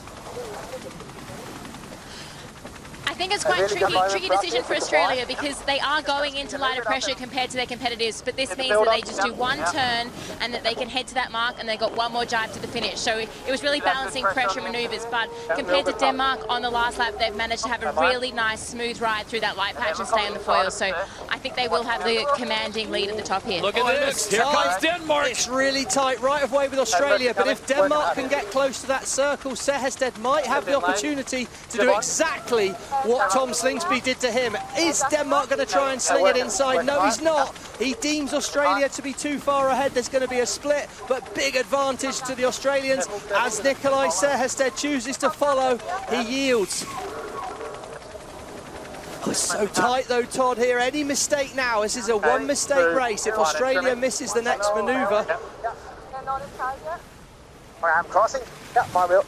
So it was a checkmate for the Australians with one more to go. It'll be the Mark 6, and they'll make the sprint for the finish line. And we just got to make sure they don't go inside us. Trying to protect that inside line. Little build, getting close. Just got to make sure they keep the speed in, and they've got to judge the line to this final turning mark. As we see there, Mark 6, they've got to make sure they can do that. Will Sehested try and dive inside. I don't think Australia are going to make a mistake here. There you go, no, perfect from them. Carl Langford's happy with it, and he's putting that disturbed wind back onto Denmark. I don't see any passing lane from here, but what a comeback by Rockwool Denmark. So now the sprint is on for the finish line in the title at the KPMG Australia Sail Grand Prix Sydney, and it's Australia by a full boat length. They have finished in second, third, second, third, second, and seventh. But here on home waters, Tom Slingsby works his magic. Hocus pocus, Australia takes the win in Sydney. And the party begins on Genesis Island. Denmark finishes in second. New Zealand will take third. Never in doubt, never in doubt. Well, that was a messy old start. What a race we had there. There was a lot of tension in that pre-start, a lot of mistakes during the race. But when it counts, Tom Slingsby and those Australians have got it done. Great Britain, France, Denmark, welcome to the final. The course is 5LG2, the axis is 355, length is 0.75 nautical miles. Good luck. Okay, so we've got the same course as before. The axis means that's the wind direction, so it's pretty much coming out the north. It'll be cold out there on the water, but these sailors won't mind that, just good breeze. Interesting, we heard Hannah Mills there say big righty at the moment. That means the wind's rotated more towards the right of our screen. You'd want to be more on the bottom end of this start line where France are heading for now. That's the pole position. They're shown as the pole predictors at the moment, but they've potentially given Giles Scott room to wind up and come out below. They're all going to fight to be towards the bottom of our screen at the gun. Here come the British. They're up and foiling. They're going to start to press on the French, but it's about acceleration. All boats are early here. Here we go. 4 seconds. Watch for the line to turn white. Who's got the timing? Great by the British. They're out the middle of the line. Pole predictor says they look good, but all the boats were slow. It's an acceleration competition from here. Tactically, I like where Great Britain is, but can the Vikings put down the thunder and roll over the top from up there? Hey, working back up. Hey. It's going to be good for Great Britain, Todd, here. Coming down in 2, easing. 1, working down. At mark number 1 of the Rockwool Canada Sail Grand Prix Halifax, it is Edward GBR that gets the whole shot. French tucks in right behind them, and here come the Danes. Look at the top of the mast there, 90 kilometres an hour on the Barroway. Getting softer. Stand by. Yep. That's 48 knots in old money sailing talk there. That's big boat speed at the Barroway, but more importantly, it's total control for the Brits. French first to turn, though. Have the French judged it right? They could potentially be inside here. Great Britain needs to be aggressive if the French can make the left turn. And then Charles Scott needs to be aggressive here. So far, the Brits have nailed their plan. They nailed the start. They were first to mark 1. Now it's time to consolidate. Hey, full speed here. Oh, he looks good shape. No Believe for the Brits here. No overlap. Getting softer. Right now, Emirates GBR, as they approach gate number 2, they lead here at the event final. They are a well-oiled British machine, and we'll see how they handle this under high pressure. I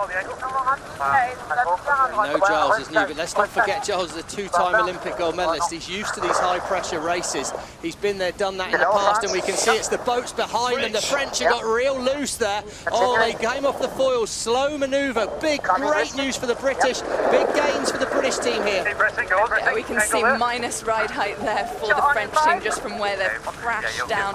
Meanwhile, the Danish really pushing that foiling height over a metre above the water at times, which might be a little bit out of control there. I think you've got to remember, Todd, as well, if you have a big crash like the French, the boat fills up with water, so it's really heavy. They've got to drain a certain amount of water to get rid, so it's not just the immediate moment. It takes a little while to get going. They're going now, but they've lost a good few hundred metres. Lisa, is there much hope out there for this French green to find better wind in near the Halifax shore?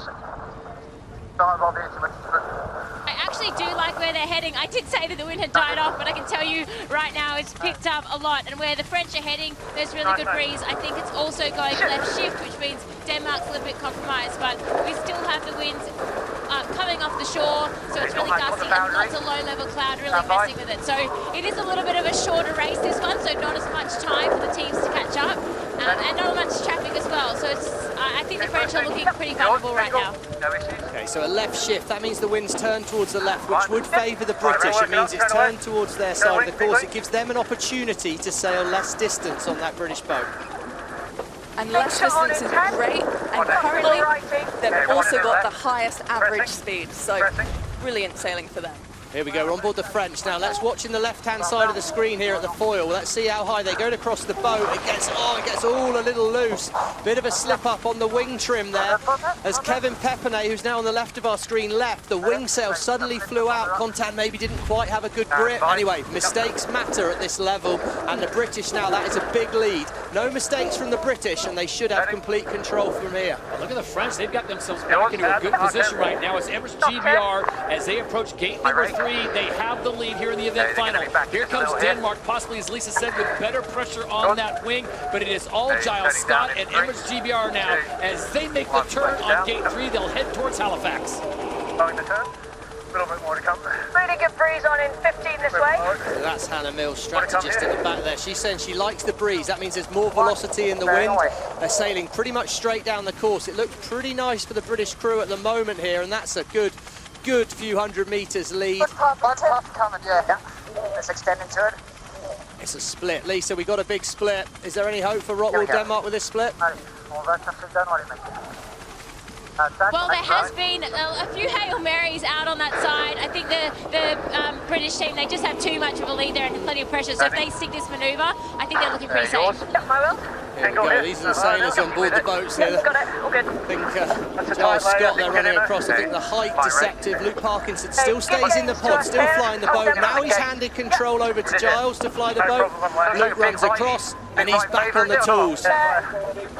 And the Danish team have really been struggling for speed there on the left-hand side of the course, giving the advantage to that French team who followed the Brits inshore onto the Halifax side. Gate number 4, the event final. It is still Emirates GBR. Giles Scott at the wheel. Stevie, the conversation is constant on board that boat, but it's calm constant. Yeah, this is a pretty experienced crew out there, let's not forget. I mean, everyone on this boat, other than Giles Scott, has won several of these events, so there's a lot of experience there. And as I say, let's not lose sight of the fact Giles is a 2-time gold medalist. But another split coming from Rottwell Denmark here, but those two interacting so closely with each other for the second and place only means more meters for the British crew. And it's a 17-second lead right now for Emirates GBR over Denmark, 20-second lead over France as they will head upwind one more time, then it'll be back to the bottom and then the quick right-hand turn to the finish line. Surprised where the British manoeuvred there. I think they've opened the door here, but definitely the wind has rotated in Rottwell's favour. Stick lefty on this corner. You could see just how much pressure the Danish team gained by going into Halifax. They said 36 kilometers an hour of pressure, the Brits were down to 25. That is a big difference. I think you're right, Emily, but I think most importantly as well, the wind's rotated left, and at the moment, the best angle to be sailing is the angle Rottwell Denmark are on. So it's gains for Rottwell Denmark, but they need the wind to rotate back the other way. So it's all in the hands of the god at the moment. Sehested's given themselves a chance, but it looks to me like a conservative approach from Giles Scott to try and bring things back together with the Vikings is good. But look, one wind shift and the right of way will be with Sehested. There's all the chance for this to change up a little bit here. It's going to be tight at this final gate. The lead was 300 meters for Emirates GBR. It is now less than 100 meters. Here we go, look, still 50 meters in it. Advantage Great Britain for sure. It's not quite happened for Rottwell Denmark on that side of the course. They were hoping for more of a wind shift. British are ahead. Good tack here, okay? Rottwell has 6. Let's listen in. This tack's going to be huge. Yeah, let's watch it and listen to it. How unstable the boat is before the manoeuvre. The wind's so changeable. Pressure on exit. Yeah, angle. Yours. Fuck off. Oh, and a little bit of a dip with some industrial language. Apologies. And you heard about it. We heard Hannah Mills talking about pressure on the exit. Well, they were just unstable in. They were really unstable in, and they just dipped the hull in, and now they've opportunity. If Rottwell Denmark can make this left turn, this is absolute game on. The British will be quicker, but they're not. But if they turn inside the zone, they can own that zone. Great Britain needs to go wide here. Watch out. That's what I mean. Those two are slowing each other up. France need to stay. Oh, but look at it.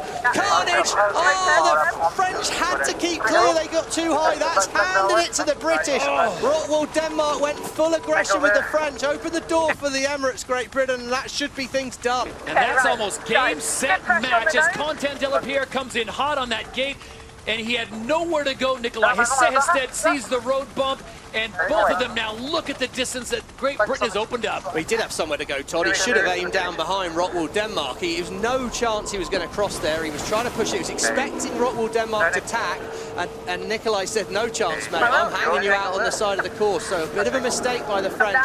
All that's done is handed this to Giles Scott, and what a moment in his SailGP career. Stay split if you're happy, Marco. Okay, my rate.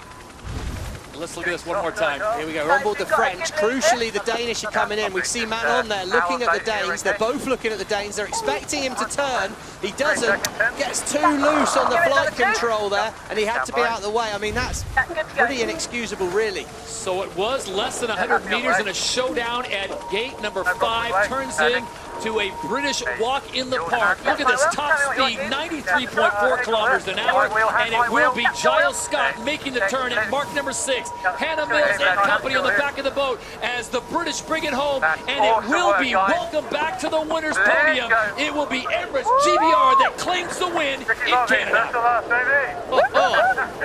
There you go, that's great. The whole crew really enjoying that. What a moment. Tight for second, though. Look at that bottom right-hand corner of the screen. De la Pierre's turned in front of Rockwell Denmark. Can he keep the hammer down and stay round? Rockwell Denmark going fast around the outside. It's an absolute sprint. Who's going to get it on the line? I think it's the French for me. Oh, ho, ho. Wow, how crucial is that point going to be at the end of the season, Todd? What Absolutely a way to massive. finish in Halifax. Great Britain gets the win, France in second, Denmark finishes in third. So less than a minute to go. Emily, final thoughts, where do you want to be on this start line? I think as we saw with the French, that top end of the line paid well, but only if you hit the line with speed. Right now, it's not looking prime for the US team, still off the foils. There we go, 41 seconds to go, and now we can see the fleet lining up out the back. Rockwell Denmark, they're trying to find space, they're nearly foiling. New Zealand are controlling things. They want that inside position, the downwind end of the line, to try and hope that they can be on the inside at Mark 1. Switzerland, here comes Nathan Alderidge. He's winding it up from range. Tight battle with France. He's clear ahead at the moment. Looks like he's going to have the proper positioning here. It's all about timing, though, here. Who's got it right? New Zealand still off the foils at the bottom. Switzerland, too early. Nathan worried about being locked out. It's going to be Australia in the middle of the line, USA in the middle of the line. Pole predictor sits on Canada. All about timing. De la Pierre with 4 seconds to go. Threads the needle one more time. Oh, the French are fast at the gun as well. I love the positioning. De la Pierre, oh, he's absolutely nailing it today. Finding a way to weave through the crowd, and as they all race away from Lady Liberty, it's going to be a sprint to Mark 1, but France look good. Great start for Taylor Canfield in the Americans. Canada are getting high, Todd.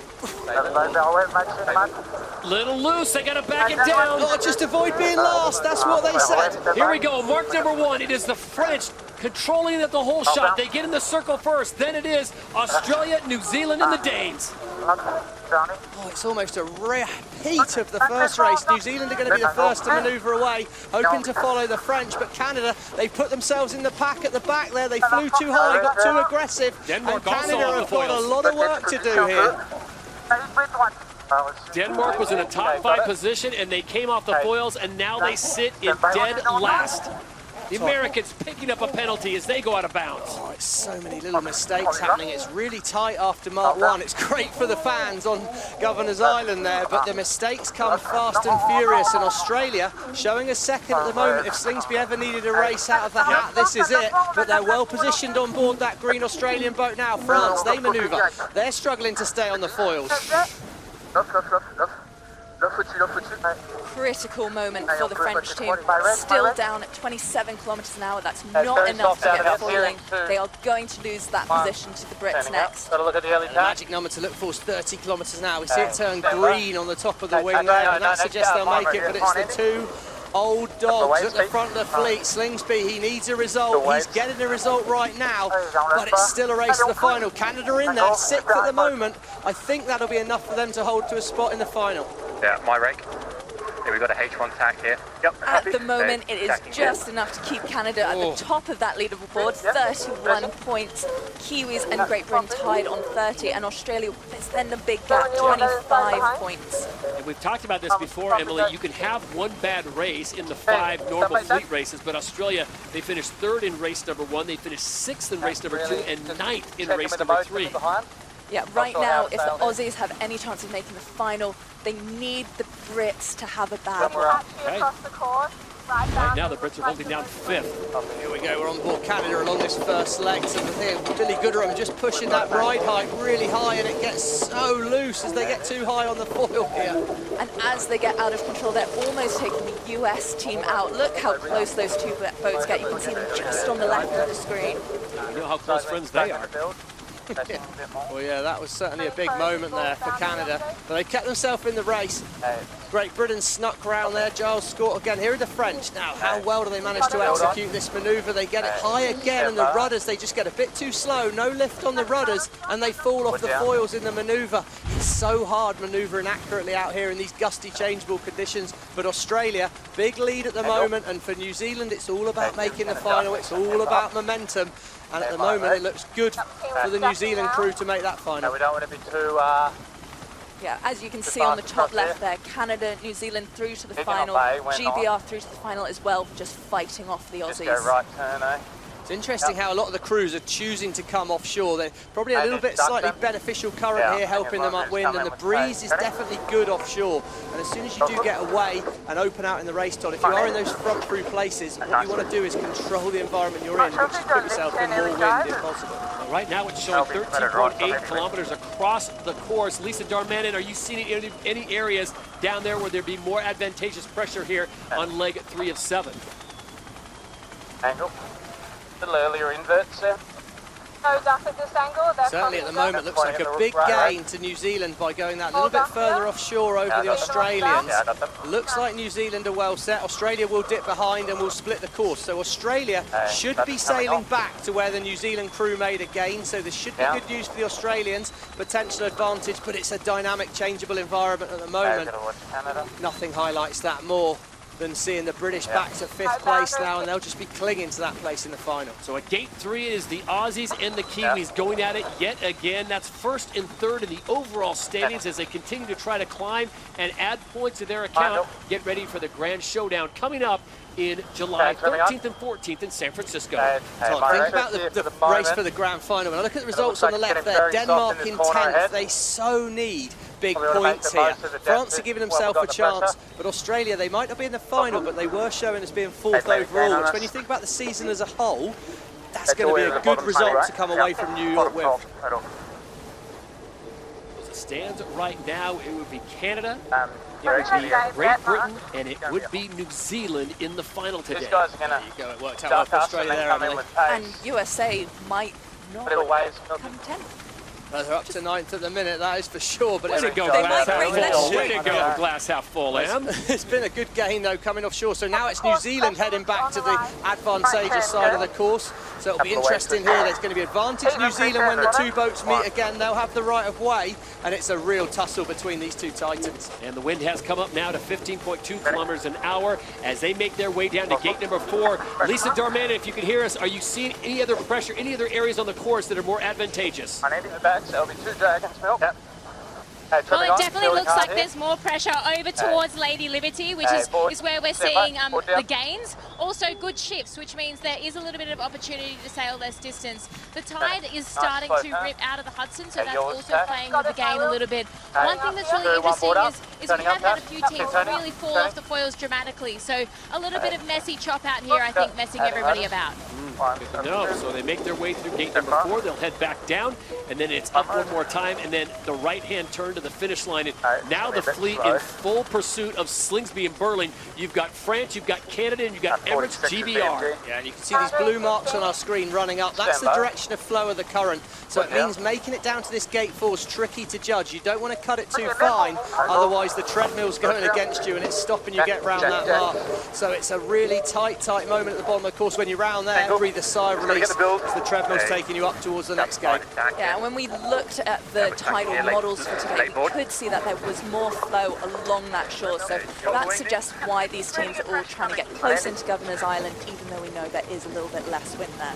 It's just a minor miracle that they were able to clear the traffic. This is one of the busiest areas around, with ferries and weekend folks on their boats, and obviously international transport coming in and out of here. And now the 10 best sailors on these foiling F-50s have taken control of New York Harbor. And right now it's Australia, New Zealand, France, Canada, and GBR. That's 5 boats battling for 3 positions in the event final. I think we've just got to do what we're doing. Copy. It's Australia, that's exactly right. He's just got to do what he's doing. He's got to control what he's controlling. He can't affect any of the other boats from there. He needs to take a win and hope for a mistake from the British crew at this stage. We will make a ley As I see, in the race for the grand final, which is where Tom Slingsby needs his head to be, and we're on board our 5G, T-Mobile 5G POV camera there. And what I love here is look in the back left-hand corner, those rudders, how high they're out of the water. The white lines are effectively a warning sign for Jason Waterhouse. He's not too worried about it. You can see the flex on the rudder, they're pushing the ride height, how high they're flying the boat, so high. Unfortunately for the Australian team, in order for them to make it through to the final, the Great Britain team would have to come ninth. Right now they are sitting in 5th place and holding steady. The interesting thing though is you do a little bit of math. If France does make it into the final, which is not really a possibility right now, Australia would just lose the max of 3 points. They would still stay in 3rd place overall going to San Francisco. So right now they're in good shape. We don't need to do anything special to make the final here, correct? Yeah, copy. That'll be a little check from Giles Scott back to his coach on the shore. He's got Rob Wilson. He's got the same spreadsheet as Emily's using to keep us up to speed here. And Rob will be reassuring Giles that no, he doesn't need to do anything too special, as we see bottom left corner comfortably in at the moment. So barring disasters, that will be our top 3 going into the final. So some relief for Canadian fans that have seen finals snatched away from them in the previous 2 events. Yeah, I think it's going to be that race number 3 that's going to do the Aussies in, where they finished in 9th place, having those technical issues on board, no fault of their own, but that's just the way racing is on these really high-tech foiling F-50s. As I say that, the 4th place there, and I do not see the words France or Spain above them on the points. What's important. So that means they gain points in that battle for the top 3 positions. Everyone they needed to beat is behind them. So if you're pragmatic, which I know their coach Ben Durham is very pragmatic, he's going to come on and say, you know, it's not as bad as it looks, it's not as good as it looks. We're still in the final in San Fran. But you've got to feel a bit gutted, Stevie, if you are France and if you are Spain and if you are Denmark, because this was your opportunity to pounce on the Aussies. Yeah, I mean, I just see the middle of the screen there, Nikolai Sehested on board Denmark. I mean, they must be absolutely distraught on that Danish boat, because this last half of the season, what looked like such a solid performance, they just haven't managed to find that consistency again. And this will make it virtually impossible for the Danish to make that final in San Francisco. Now, the Spanish are would still qualify for the final currently, but that gap between the boats behind is a lot smaller. Yeah. As they come towards the finish line, it is Australia and Tom Slingsby that get the win in race number 4 here in New York City. Peter Burling close behind will finish in 2nd, and the France Quentin Delapierre will get 3rd, but it will not be enough to push them into the event final. There we go, it's tight back in the pack. Phil Robertson's made it a little bit more interesting, sailed a bit wide on that downwind leg, but he's still going to comfortably come round here in 4th. And Nathan Outridge on board the Swiss boat. It's just not quite clicked for them today. They came in a top 3 position after 2 races. It's going to be a decent event for the Swiss, but still no race in a final, which is very, very disappointing for them. Well, Phil Robertson has certainly answered the critics, those who said maybe he can't close the deal, and they have done just that today. Did just enough. They finished 4th in race number 4 after a win in race number 3. So Canada will be moving on to the event final after a tremendous performance on day number 1, where they finished 2nd and 4th. Some view of the crowds, it's a huge stadium site they've got there on Governor's Island. Some view, and it's going to be a brilliant final with this breeze we've got happening here as we see the United States, right-hand side of the screen, up and foiling. Nice manoeuvre for them. They're going to bring it home, but the Spanish in 7th still was going to be probably okay in their chase to the final in San Fran. And the question is Nikolai Sehested going to reel in the Americans? He comes around that last gate with a lot of speed, and now the race is on. Who's going to finish in dead last? And it does not look like it'll be the Stars and Stripes here in race number 4. Taylor Canfield and the Americans will hold on with speed as they come across the line in front of their fans. On Governor's Island, the Americans will finish in 9th, with the Danes finishing in 10th. Stay tuned in, guys. Right finish there. It's a disappointment for Rockwool Denmark, though. That's a huge day for them. They're going to take some serious regrouping after that. That's because from the top of the line, they're struggling to get full pace, but Burling wants it too. He tries to turn inside the Canadians. Robertson defends, cuts down across the Kiwis. Now, here we go. What's the next play? Robertson's well positioned, but New Zealand will have a run at him, and Delapierre looks like he's going to go on his own, and he's going to wind it up on that French boat now. New Zealand, one more turn down. They attack the Canadians again. Does Robertson defend, or does he open things up? It's 9 seconds to go. Canada must keep clear of New Zealand. Burling's timed this well. France are coming at pace. How's your timing? Peter Burling at the bottom end of the line. Perfect from the Kiwis there on the inside. They have control. They should lead from here at Mark 1, but there's going to be some tight rules incidents. France must keep clear of Canada. Canada must keep clear of New Zealand, but the Canadians are out the back. The French are the fastest boat on the course right now, over 80 kilometers an hour of speed. The Kiwis also very quick and have the inside. At mark number 1, it is the Kiwis. The black foils are up and foiling with pace. Canada sits on the inside, France on the outside. Stevie, this is a big moment, leg 2 of 7. Well, Robertson called the best place to start, but he just couldn't quite execute it. Burling's timing was absolutely spot on. He attacked him with 10 seconds to go. There was no defense left. Now, big decision at the bottom here. Do you save a maneuver on this leg with a left turn, or we've seen the Kiwis make a gain by heading back towards the crowd? It'll be interesting what Burling and Tuke choose to do. This is the first time they've actually had a choice. Looks like they're going to keep it simple with a left turn. Canada will follow. I anticipate France is surely going to look to split the course. No, they're going to stay with them. The whole fleet are staying tight, and if you're on board that New Zealand boat, you are over the moon to see that. New Zealand, the winners of race number 1. Canada won race number 2, and France won race number 3. So all the winners are out there today, and Canada's the first to turn away. Well, yeah, as soon as you're sailing behind someone, Todd, you're in disturbed wind. You've effectively got less potential horsepower. Someone's blocking the wind in front of you there, and that's why Canada have chosen to get out, so they can sail their own race, sail with their own speed, but it was a bit of a loss early on the leg for the Canadians, and France, they're going to be struggling to overtake the New Zealand boat by just following at the minute. At the boundary, it is the Kiwis, the black foils. They make the turn. Content Delapierre and the French, they sit in second on the course as it stands right now. Did Phil Robertson make the right call to split away early? We'll find out in a minute. It doesn't look like a great call at the moment. It looks like the wind's rotated right. He's got a big left shift at the top. He's really turned away from those lines, but he's struggling. Look how slow they are. The wind's got light on that left-hand side, and that's what Lisa told us. There's more wind towards the bottom of our screen. Should be good news for France and New Zealand, and it certainly looks it at the minute. Canada off the foils. And so far, we are seeing the Kiwis sailing beautifully. Out of the maneuvers, they are accelerating so much quicker than the French, and that's saying something for the boat that previously was the masterclass. Well, yeah, but the New Zealand boat spent most of the day sailing in disturbed wind. We've not really seen what they can do, and right now, look at that. That was a massive loss, that extra manoeuvre. The wind got light on Canada, and they now need a mistake from those 2 lead boats. They're just at the minute that both teams, New Zealand and France, are stretching as wide as they can on the course. They're sailing right from boundary to boundary. That strategically is to save manoeuvres. Every time you turn the boat like this, you lose speed, you lose distance. So if you can minimize manoeuvres, you get yourself sailing around the course pretty quick. But look at the speed of Canada right now. It's increasing. Now at 58 kilometers an hour, where the Kiwis are going 43, the French drop now to 39. Yeah, they're just sailing a slightly faster, wider angle at the moment, Todd. New Zealand is desperately trying to make it up to this next turning mark without another manoeuvre. That's the main priority for the Kiwis at the moment. France chasing in, but New Zealand, if they can get round here, I imagine France will follow them, and they'll feel very much in a controlling position on New Zealand. It's all about keeping it tidy. Hold stand now. And now it's the Kiwis on to leg 4 of 7 here in the event final of the ITM New Zealand Sail Grand Prix, trying to win their home event. France does in fact follow the Kiwis, and now it is Canada that has lost distance despite the speed, and the speed picks up for the Kiwis. Look at this, approaching 70 kilometers an hour.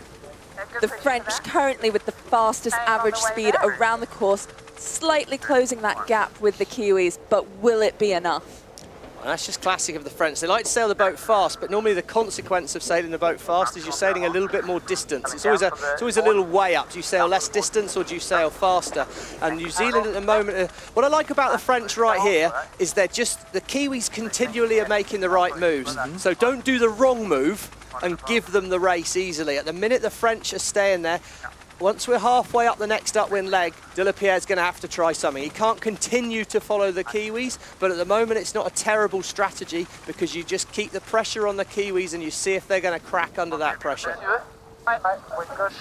It's certainly something that does not happen very often, Peter Burling cracking into pressure. But to your point, Stevie, this really is the first race that they've had this all by themselves out in front, no one to have to deal with. As Lisa talked to Peter Burling, having that extra space. Wasn't really confident about their starts, but today it seemed to work, and here they are at gate number 4. Yeah, here go the French. Now he's making his move. De La Pierre chooses to do the extra maneuver down here, splits away. Burling turns right back towards the fans, and this is it. This is De La Pierre's move. He's splitting the course. He's hoping for extra, but look at that. They're a bit high. They're a bit loose on that rounding. It was a tricky rounding, but they're messy.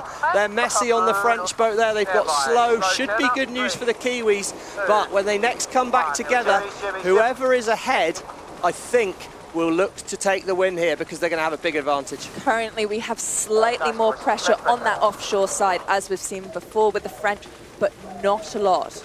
No, and it looks like a gain to me to New Zealand, to be perfectly honest right now. Looks like potentially a 100-metre move. I think the French had to do that. I've got no problem with that from De La Pierre. He needed to try something, but they just didn't execute it well. It was a messy rounding at the bottom. Not the easiest thing to do, the jibe and then turn the boat up. 2 manoeuvres in a row, but they just didn't do it smoothly. 50 metres is now 120 metres. This is the New Zealand Black Foils. This is their chance to bring it home in front of the fans.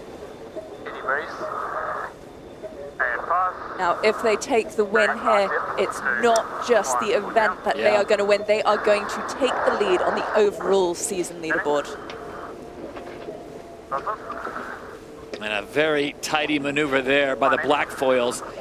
The Kiwis and their sponsors looks like they are bringing it home. The lead now has shrunk down to 100, so the French have picked up about 50 meters, but again, they are running out of real estate as the Kiwis will get through this next gate. Then they'll head back up the course. Phil Robertson getting back into play, but he has run out of time as well. He's got a massive deficit to second and first. Yeah, Burling did that extra maneuver there to ensure that he controls the final decision into the gate, so he was happy to sacrifice a few meters to give himself tactical control here. He's going to turn the boat now one last time before this top gate, right on top of the French, and then it should now be one turn downwind and they'll be lined up for the final mark. So yeah, lost a bit of distance to gain a lot of control there. Classic, safe match racing move from Burling on the French, and it's advantage New Zealand. De La Pierre and the French crew need a Kiwi mistake to have any hope of getting the win here now. How easy are we making it? Okay, come down. France round right turn now. So France follows New Zealand, hoping that Peter Burling and his team possibly make a mistake, have a sloppy maneuver, and they can capitalize. But right now it is over 200 meters that the Kiwis have the lead. They have waited a long time for this one, and they are on their way to claiming the title here in Christchurch. Last maneuver here, Todd. Can they nail it? The boat's smooth. Look how level that platform stays. Both hulls similar distance above the water, silky smooth. They then tip the boat slightly on top. There's a lot of water over them, avoiding that mark. Oh, that was a little bit scrappy by the Kiwis. Oh, but the French are scrappy in the background as well. They're up in the air, maybe fatigue. It's been a long day out here on the water, but right now the Black Foils are locked back in. They've got the heel locked back in. The French are charging, but it's going to be too little too late on board this French boat. Going to be second for France as the Black, hear the crowd on the shore. That sounds like half of New Zealand standing up to applaud them. And they bring it straight in towards the Adrenaline Lounge here in Littleton Harbor. All of Christchurch on their feet. Say hello to your winners. It's the Black Foils with the win.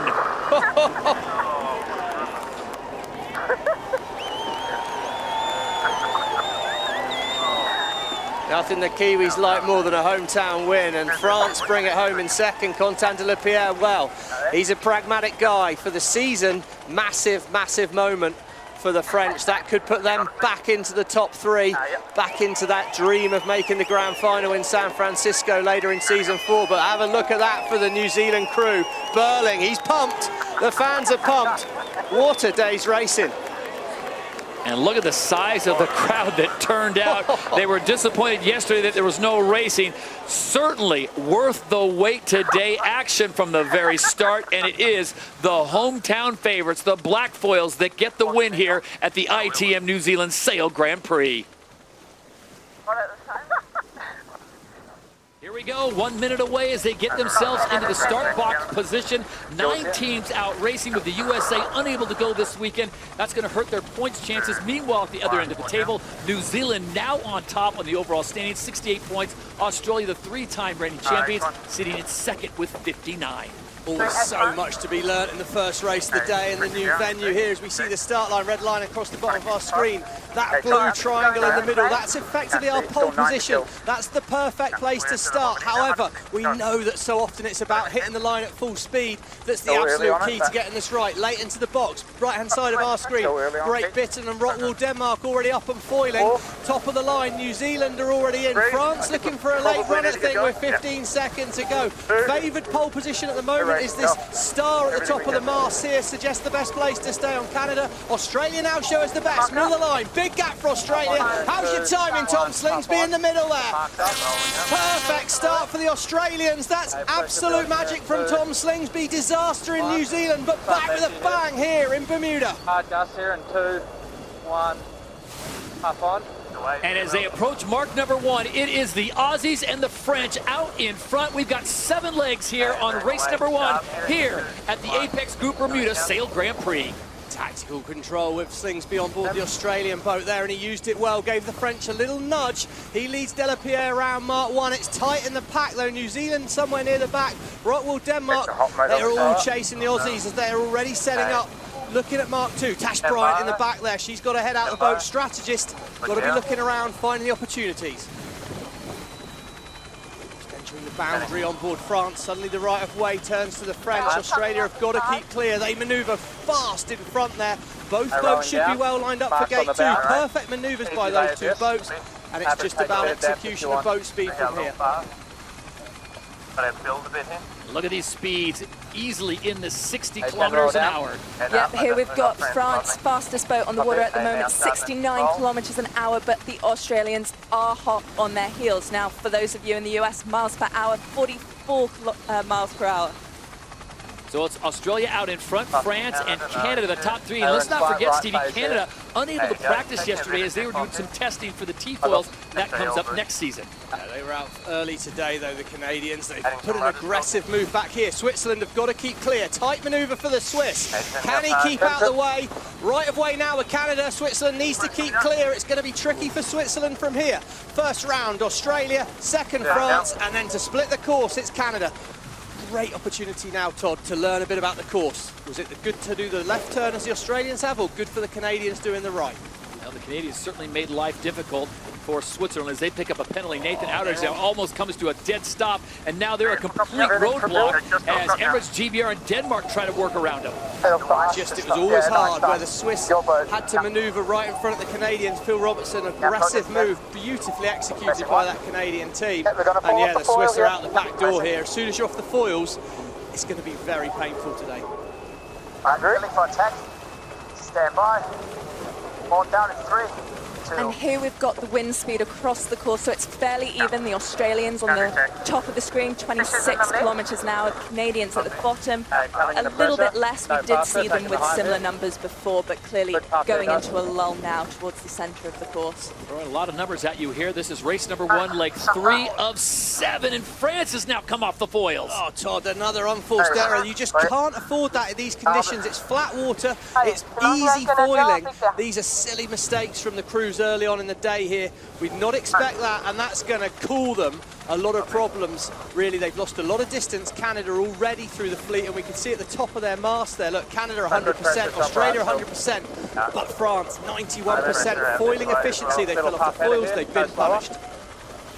We just saw a message there from race management saying that GBR went outside of the boundary, so penalty there for them. And this is a large course, Stevie. We've had much tighter courses throughout Season 4, but this one, plenty of room to stretch your legs. Yeah, and it's a really interesting course. It's a real tactical course. The wind's a little bit shifty. It changes direction. What does that mean? Well, if it changes direction in your favour, you've got the opportunity to minimise the distance. And I think this is a real day for the strategists to have their head out the boat. We saw them not having their head out the boat enough in New Zealand. We had some crashes, collisions, but now can they spot the tactical opportunities on the water? And we've seen a lot more of the team's playbooks changing a little bit to accommodate that. So keep an eye out for that strategist at the back of the boat and how they position themselves on board. We've seen a lot of the time strategists now going to leeward a lot more, sitting on the other side of the wing to keep an eye out for other boats. Speaking of stretching their legs, the Australians way out in front by 200 meters as they approach gate number 3. We check it down on the water, and the Australian, Lisa Darman. And Lisa, how have the conditions changed, or have they changed since we started this first race? The conditions are pretty similar. Obviously, the wind is up. It's not moving too much in terms of the amount of pressure, but it is slightly shifty. So the Australians, they had a really good angle, so they essentially, I think, sailed less distance on that one. That's why they were able to gain on the Canadians. So, yeah, all over there are some light patches where people are getting stuck out, but really it's boat handling that's pushing them off the foils. And Stevie, you always talk about what do you want to do, better angle, or do you want to make more maneuvers? And right now it seems like the Australians have found the perfect formula. Yeah, there's a compromise to be had all the time. There's a chance to get yourself in a more favourable bit of wind, but if you have to manoeuvre to do that, you know you're going to lose distance. So you've got to see that the gain I'm going to make by going for that bit more wind or going for that more efficient angle to sail is going to make up for the 60 metres I'll lose when I manoeuvre. So the teams are always playing a compromise. I think there we saw that Australia's tactics were really good and the French only lost out because of that poor manoeuvre. So control what you can control. You should be able to do good manoeuvres. Let's be accurate with those manoeuvres.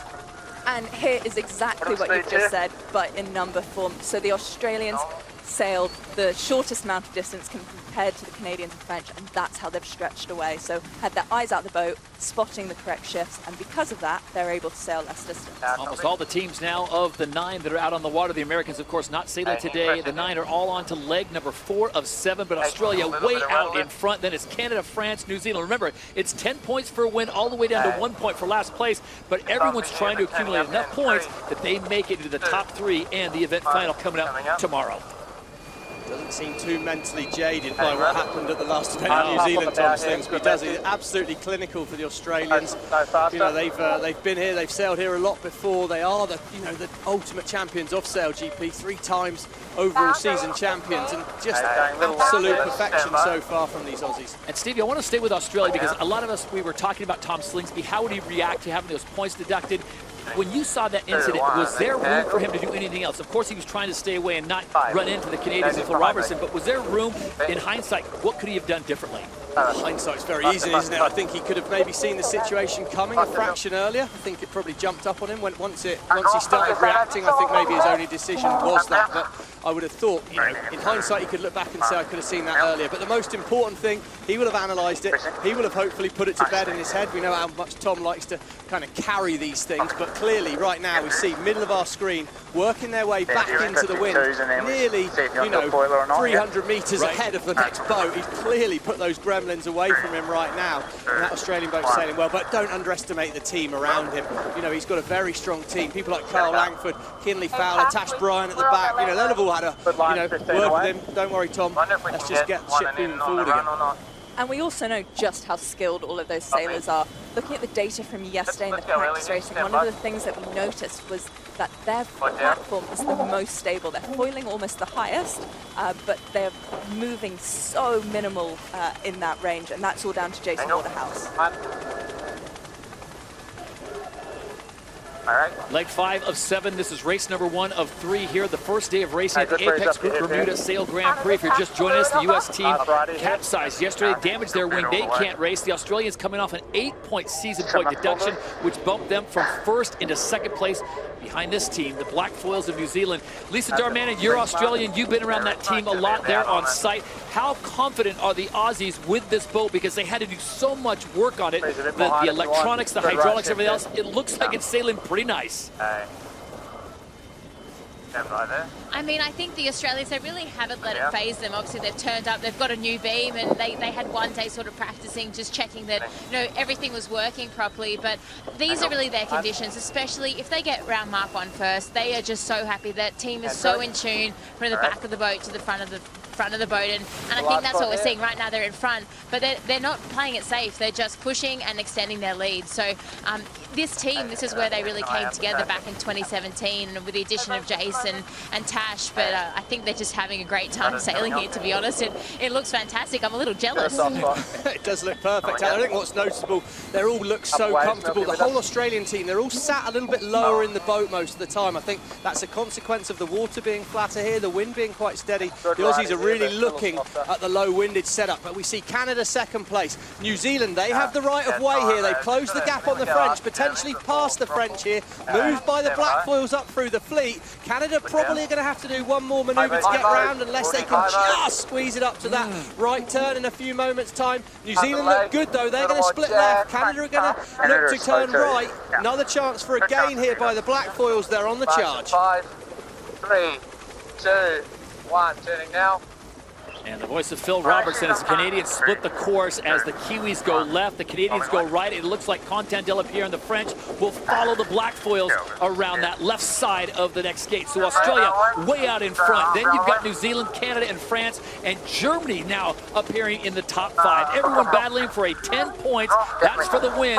And Stevie minimizing these deficits, trying to stay in that top 4 or 5. You can have one bad race in this thing, but you cannot have 2. Yeah, I mean, pressure already on Great Britain. They're out the back of this race, and as we line up here, Australia down the road on the top right hand side of our screen, they're looking well set up, but an interesting tactical situation with New Zealand and Canada that will play out over the next minute or so. New Zealand will have to do more manoeuvres, but last manoeuvre here for Slingsby should be one more move and then left turn at the bottom to the finish. Here we go. Canada, top left of our screen, they have the right of way over New Zealand, but can the Kiwis get down to the gate with no more turns? How are they going to deal with Phil Robertson? Advantage Robertson at the moment, but expect a late move from Pete Burling as he charges at them. So the Australians make the turn around the last gate, and it'll be a straight shot to the finish line. And race number 1 here, day 1 of the Apex Group Bermuda Sail Grand Prix, will go the way of the Aussies. Tom Slingsby with a beautiful rebound here in Bermuda to take the win. Perfect work by them. Look at that. What a finish. Here we go. Advantage Canada now. New Zealand must keep clear. He ducks away behind him. Canada are ahead of them again now, but as they approach that final mark, it could be 2 more moves for New Zealand, but they'll have the right of way as they come in at the bottom. It's going to be so tight here as we come down. Canada are fast. France are fast. New Zealand on the inside, I think, will have to do 2 more manoeuvres to get around the mark, but they do have the right of way. Can Burling and this New Zealand crew keep the boat fast enough? He must turn on the yellow circle. Canada is going to be fast. So the Kiwis have to deal not only with Robertson and the Canadians, but also France and De La Pierre and Content de la Pierre. He spins it to the inside. Look how close they are. Canada have got the advantage here. New Zealand must keep clear. Robertson just needs to stay fast. He slingshots around the outside. Brilliant by Robertson. And that set itself up a long way out, but it's going to be Canada bringing it home second. The Black Foils up to third. And the French, well, good first race, but they'll be disappointed to drop back to 4th. A masterful job by Phil Robertson and his Canadians as they put the slingshot effect in as they get around New Zealand to claim that second place finish and the points that go with it. New Zealand settles for 3rd, France will come in 4th, and Germany again a top 5. That's brilliant by the Germans, and this is a big move here, Todd. Denmark were last early on in the race here. They've sailed a very good final upwind, and they've got themselves back to 6th. That will be a counting result here. That could be a big, big result for Rockwool Denmark. A counting result, but I think they're still going to be disappointed, especially after Christchurch and the penalty points. They really need a good performance here to solidify a position in the top 3. Nikolai Sehested brings home the Rockwell Denmark squad, and look at Emirates GBR. They are coming on fast. All this is the battle for 8th and 9th place. Nathan Outridge and the Swiss, they are almost dead in the water. Both holes now up. They're trying to get sailing again, and it looks like Giles Scott, he might work a little magic here on the final leg. Oh, I can't believe the Swiss took that long to get back on the foils. That's surprising. There's such good wind here. Oh, they've just flown a bit too high. Struggling a little bit on the Swiss boat right now. That was a big loss. Every point counts. They lost a lot of distance there, the Swiss. I'm surprised how long it took to get back on the foils. Relatively new team together there, but you've got to think Nathan Outridge is going to be pretty upset with that performance there by the Swiss team. Promising early start. It's all about consistency. Well, it looks like Tom Slingsby has looked into his magic ball and got the answer that he would be followed back by Burling, because Burling is last into the box with 46 seconds to go. Spain separates out. Expect Australia and New Zealand to get quite close in a battle for that downwind end of the line. Spain looks like they're going to go for space. New Zealand decides to turn back early. 34 seconds to go here. Every boat's going to have a long run up. It's all on the judgment. Top of the line, Spain. They're going to have the fastest angle to Mark 1, but that optimum position is at the downwind end. Here comes the push from Slingsby. Trying to get over the top, trying to gain control. Burling now, he's the attacker. Who's got their timing right here with 18 seconds to go? It's time to wind it up on board Spain right now. New Zealand are going to have one more big push at the Australians. Can Slingsby defend? Timing, absolutely crucial. Pole position sits with Australia, and at the bottom of the line, here comes the black foils. Who's got their timing right? They're all going to hit the line first. Spain's so fast at the top of the line. Pole predictor says they're going to lead at Mark 1, but I think they're going to struggle to get round the top of the Australians from here. Absolute drag race in at the moment. New Zealand, can they stay alongside? It's going to be Spain. They're going to lead at Mark 1. There we go. The Season 4 Grand Final is on as they approach mark number 1, and it is the Spanish out in front. The first time they have led a race here in San Francisco, and they picked the perfect time. Oh, the execution was perfect, Todd, and you could just see the ramifications of those other races. New Zealand were scared of the start line. They ended up a little bit slow at it. They've been early advertised. Look at the fans on the shore. There's been 2 massive sporting successes for Spain today. They say these things come in threes, and when a start like that makes it best possible. Australia are being forced off the course. There's a boat in the way of them. Oh no, disaster for the Aussies. No massive panic, but that's really opened the door for the black foils to come back at the Spanish as they set themselves up for gate 2. We've seen that one more manoeuvre and a right turn has been the favoured move all day. Let's see what they go with. And the pressure is on the Spanish team here. They have been slightly slower on average on this downwind leg than the Kiwis, trailing behind them, but clearly gusting pressure on them now, almost up to 80 kilometers an hour. See the dark patches on the water, that's what they're looking for. That's where your gusts of winds are coming from. You see the speeds at the top of the mast. 76 kilometers an hour for the Spanish out in front. They got the whole shot, and now it is on. It is going to be who can reach this finish line first. We've got 6 legs to go, and the Spanish in prime position. Setting it up here. They'll gain the right of way when they manoeuvre the boat here, so they don't need to worry too much about the Australians. They just need to worry about the gate. Now for the black foils, they want to keep things tight as we're heading down to the bottom of the course. Australia, oh, there's a late decision there by Slingsby. That doesn't look like a perfect manoeuvre, but it's so tight. Oh, this was one turning mark at the bottom of the course here. Spain, they take the right turn. They're going to go round, but New Zealand execute a nice turning. Advantage New Zealand at the moment. As we head towards that boundary on the shoreline there, the Spanish will be able to manoeuvre away, but the black foils are coming as all 3 boats head off in the same direction. It's just a boat speed race at the moment. A boat speed race, but there is so much pressure on every manoeuvre they make, especially as they get in close to the shore and it gets gustier. They cannot drop off the foils in these manoeuvres, or they leave the door open to the boats behind to get through. Here we go. New Zealand, they manoeuvre straight on top of the Australians. That's not good news for Slingsby, and the Spanish now, they're stretching out all the way to boundary here. So now this is a real test of strength as we go across here. Can the Spanish, with their nose out in front, make that red boat go fast enough? They've struggled all weekend, but they've given themselves the perfect opportunity right now, but the black foils are faster at the moment.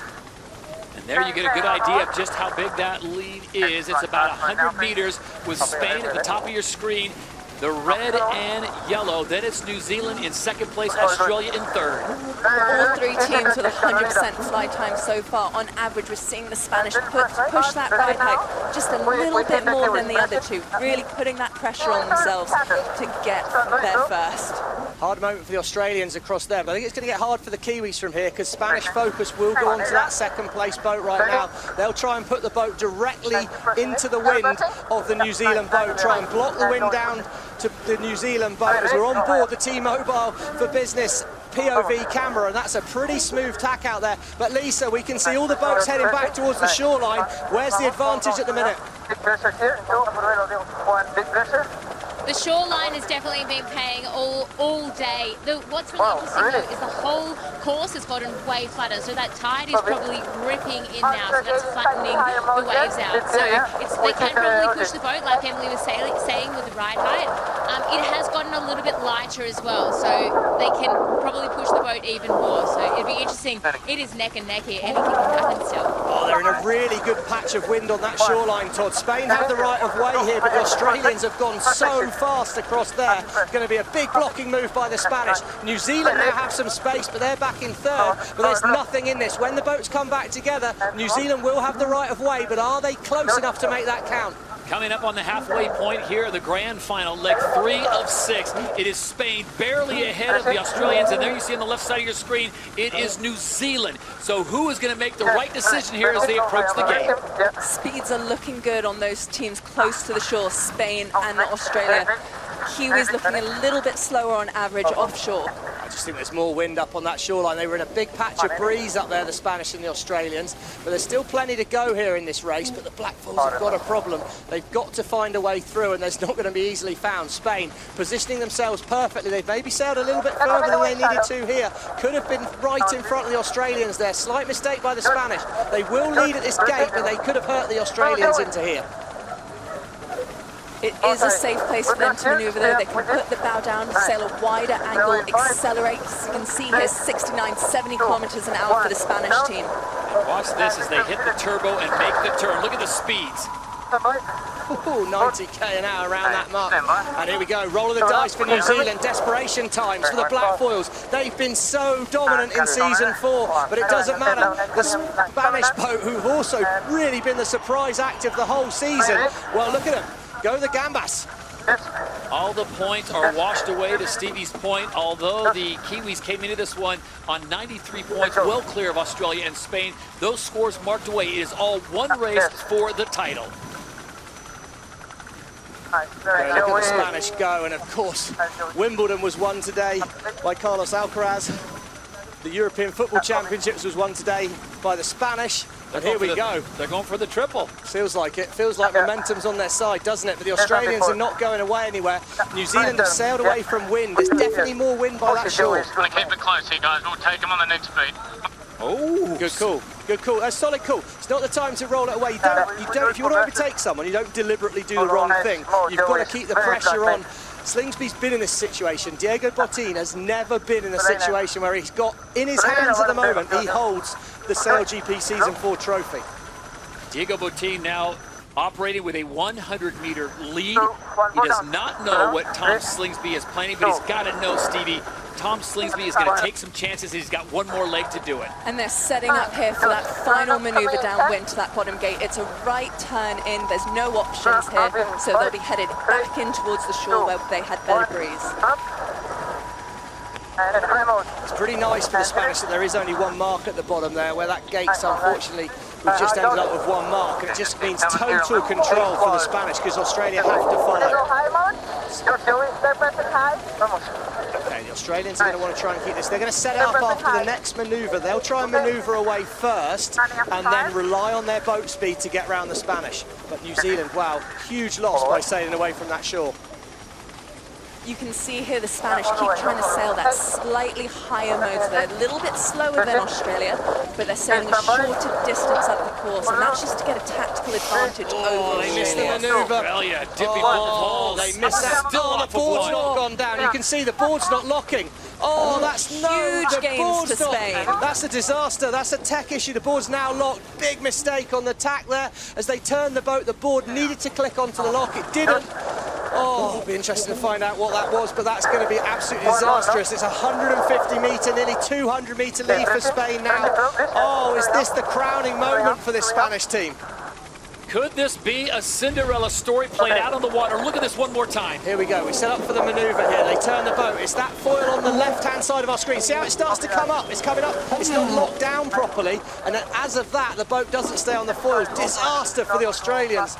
Oh, what a nightmare for them. Massive lead now for the Spanish. Can they make it to this final turning mark with just one more maneuver? I'm not sure if they can, looking at the angles we've got here, but the Australians are miles away.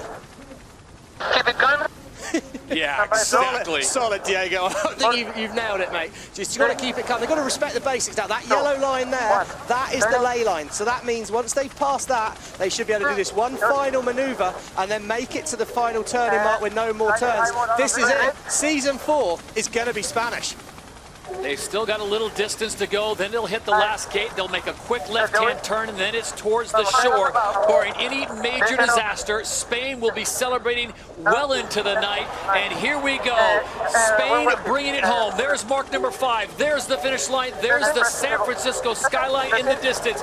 This could be the greatest race in Spanish history. They won in Los Angeles, they won in Bermuda, and they've got problems. They don't have problems. They've just pulled that ley line a little bit too tight, so they're having to sail really high angles to make this mark, which means they've come off of the foil here, leaving the door open behind them. The Australians are coming in 65 kilometers an hour. Pressure is on for the Spanish team to get back up on the foils here.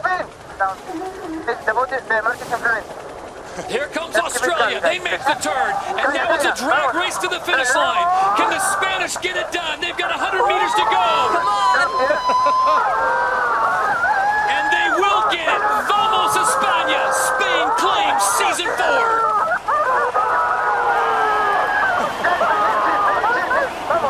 Vamos de gas. Australia second, New Zealand third, no penalties. It is official. Absolutely insane grand final race.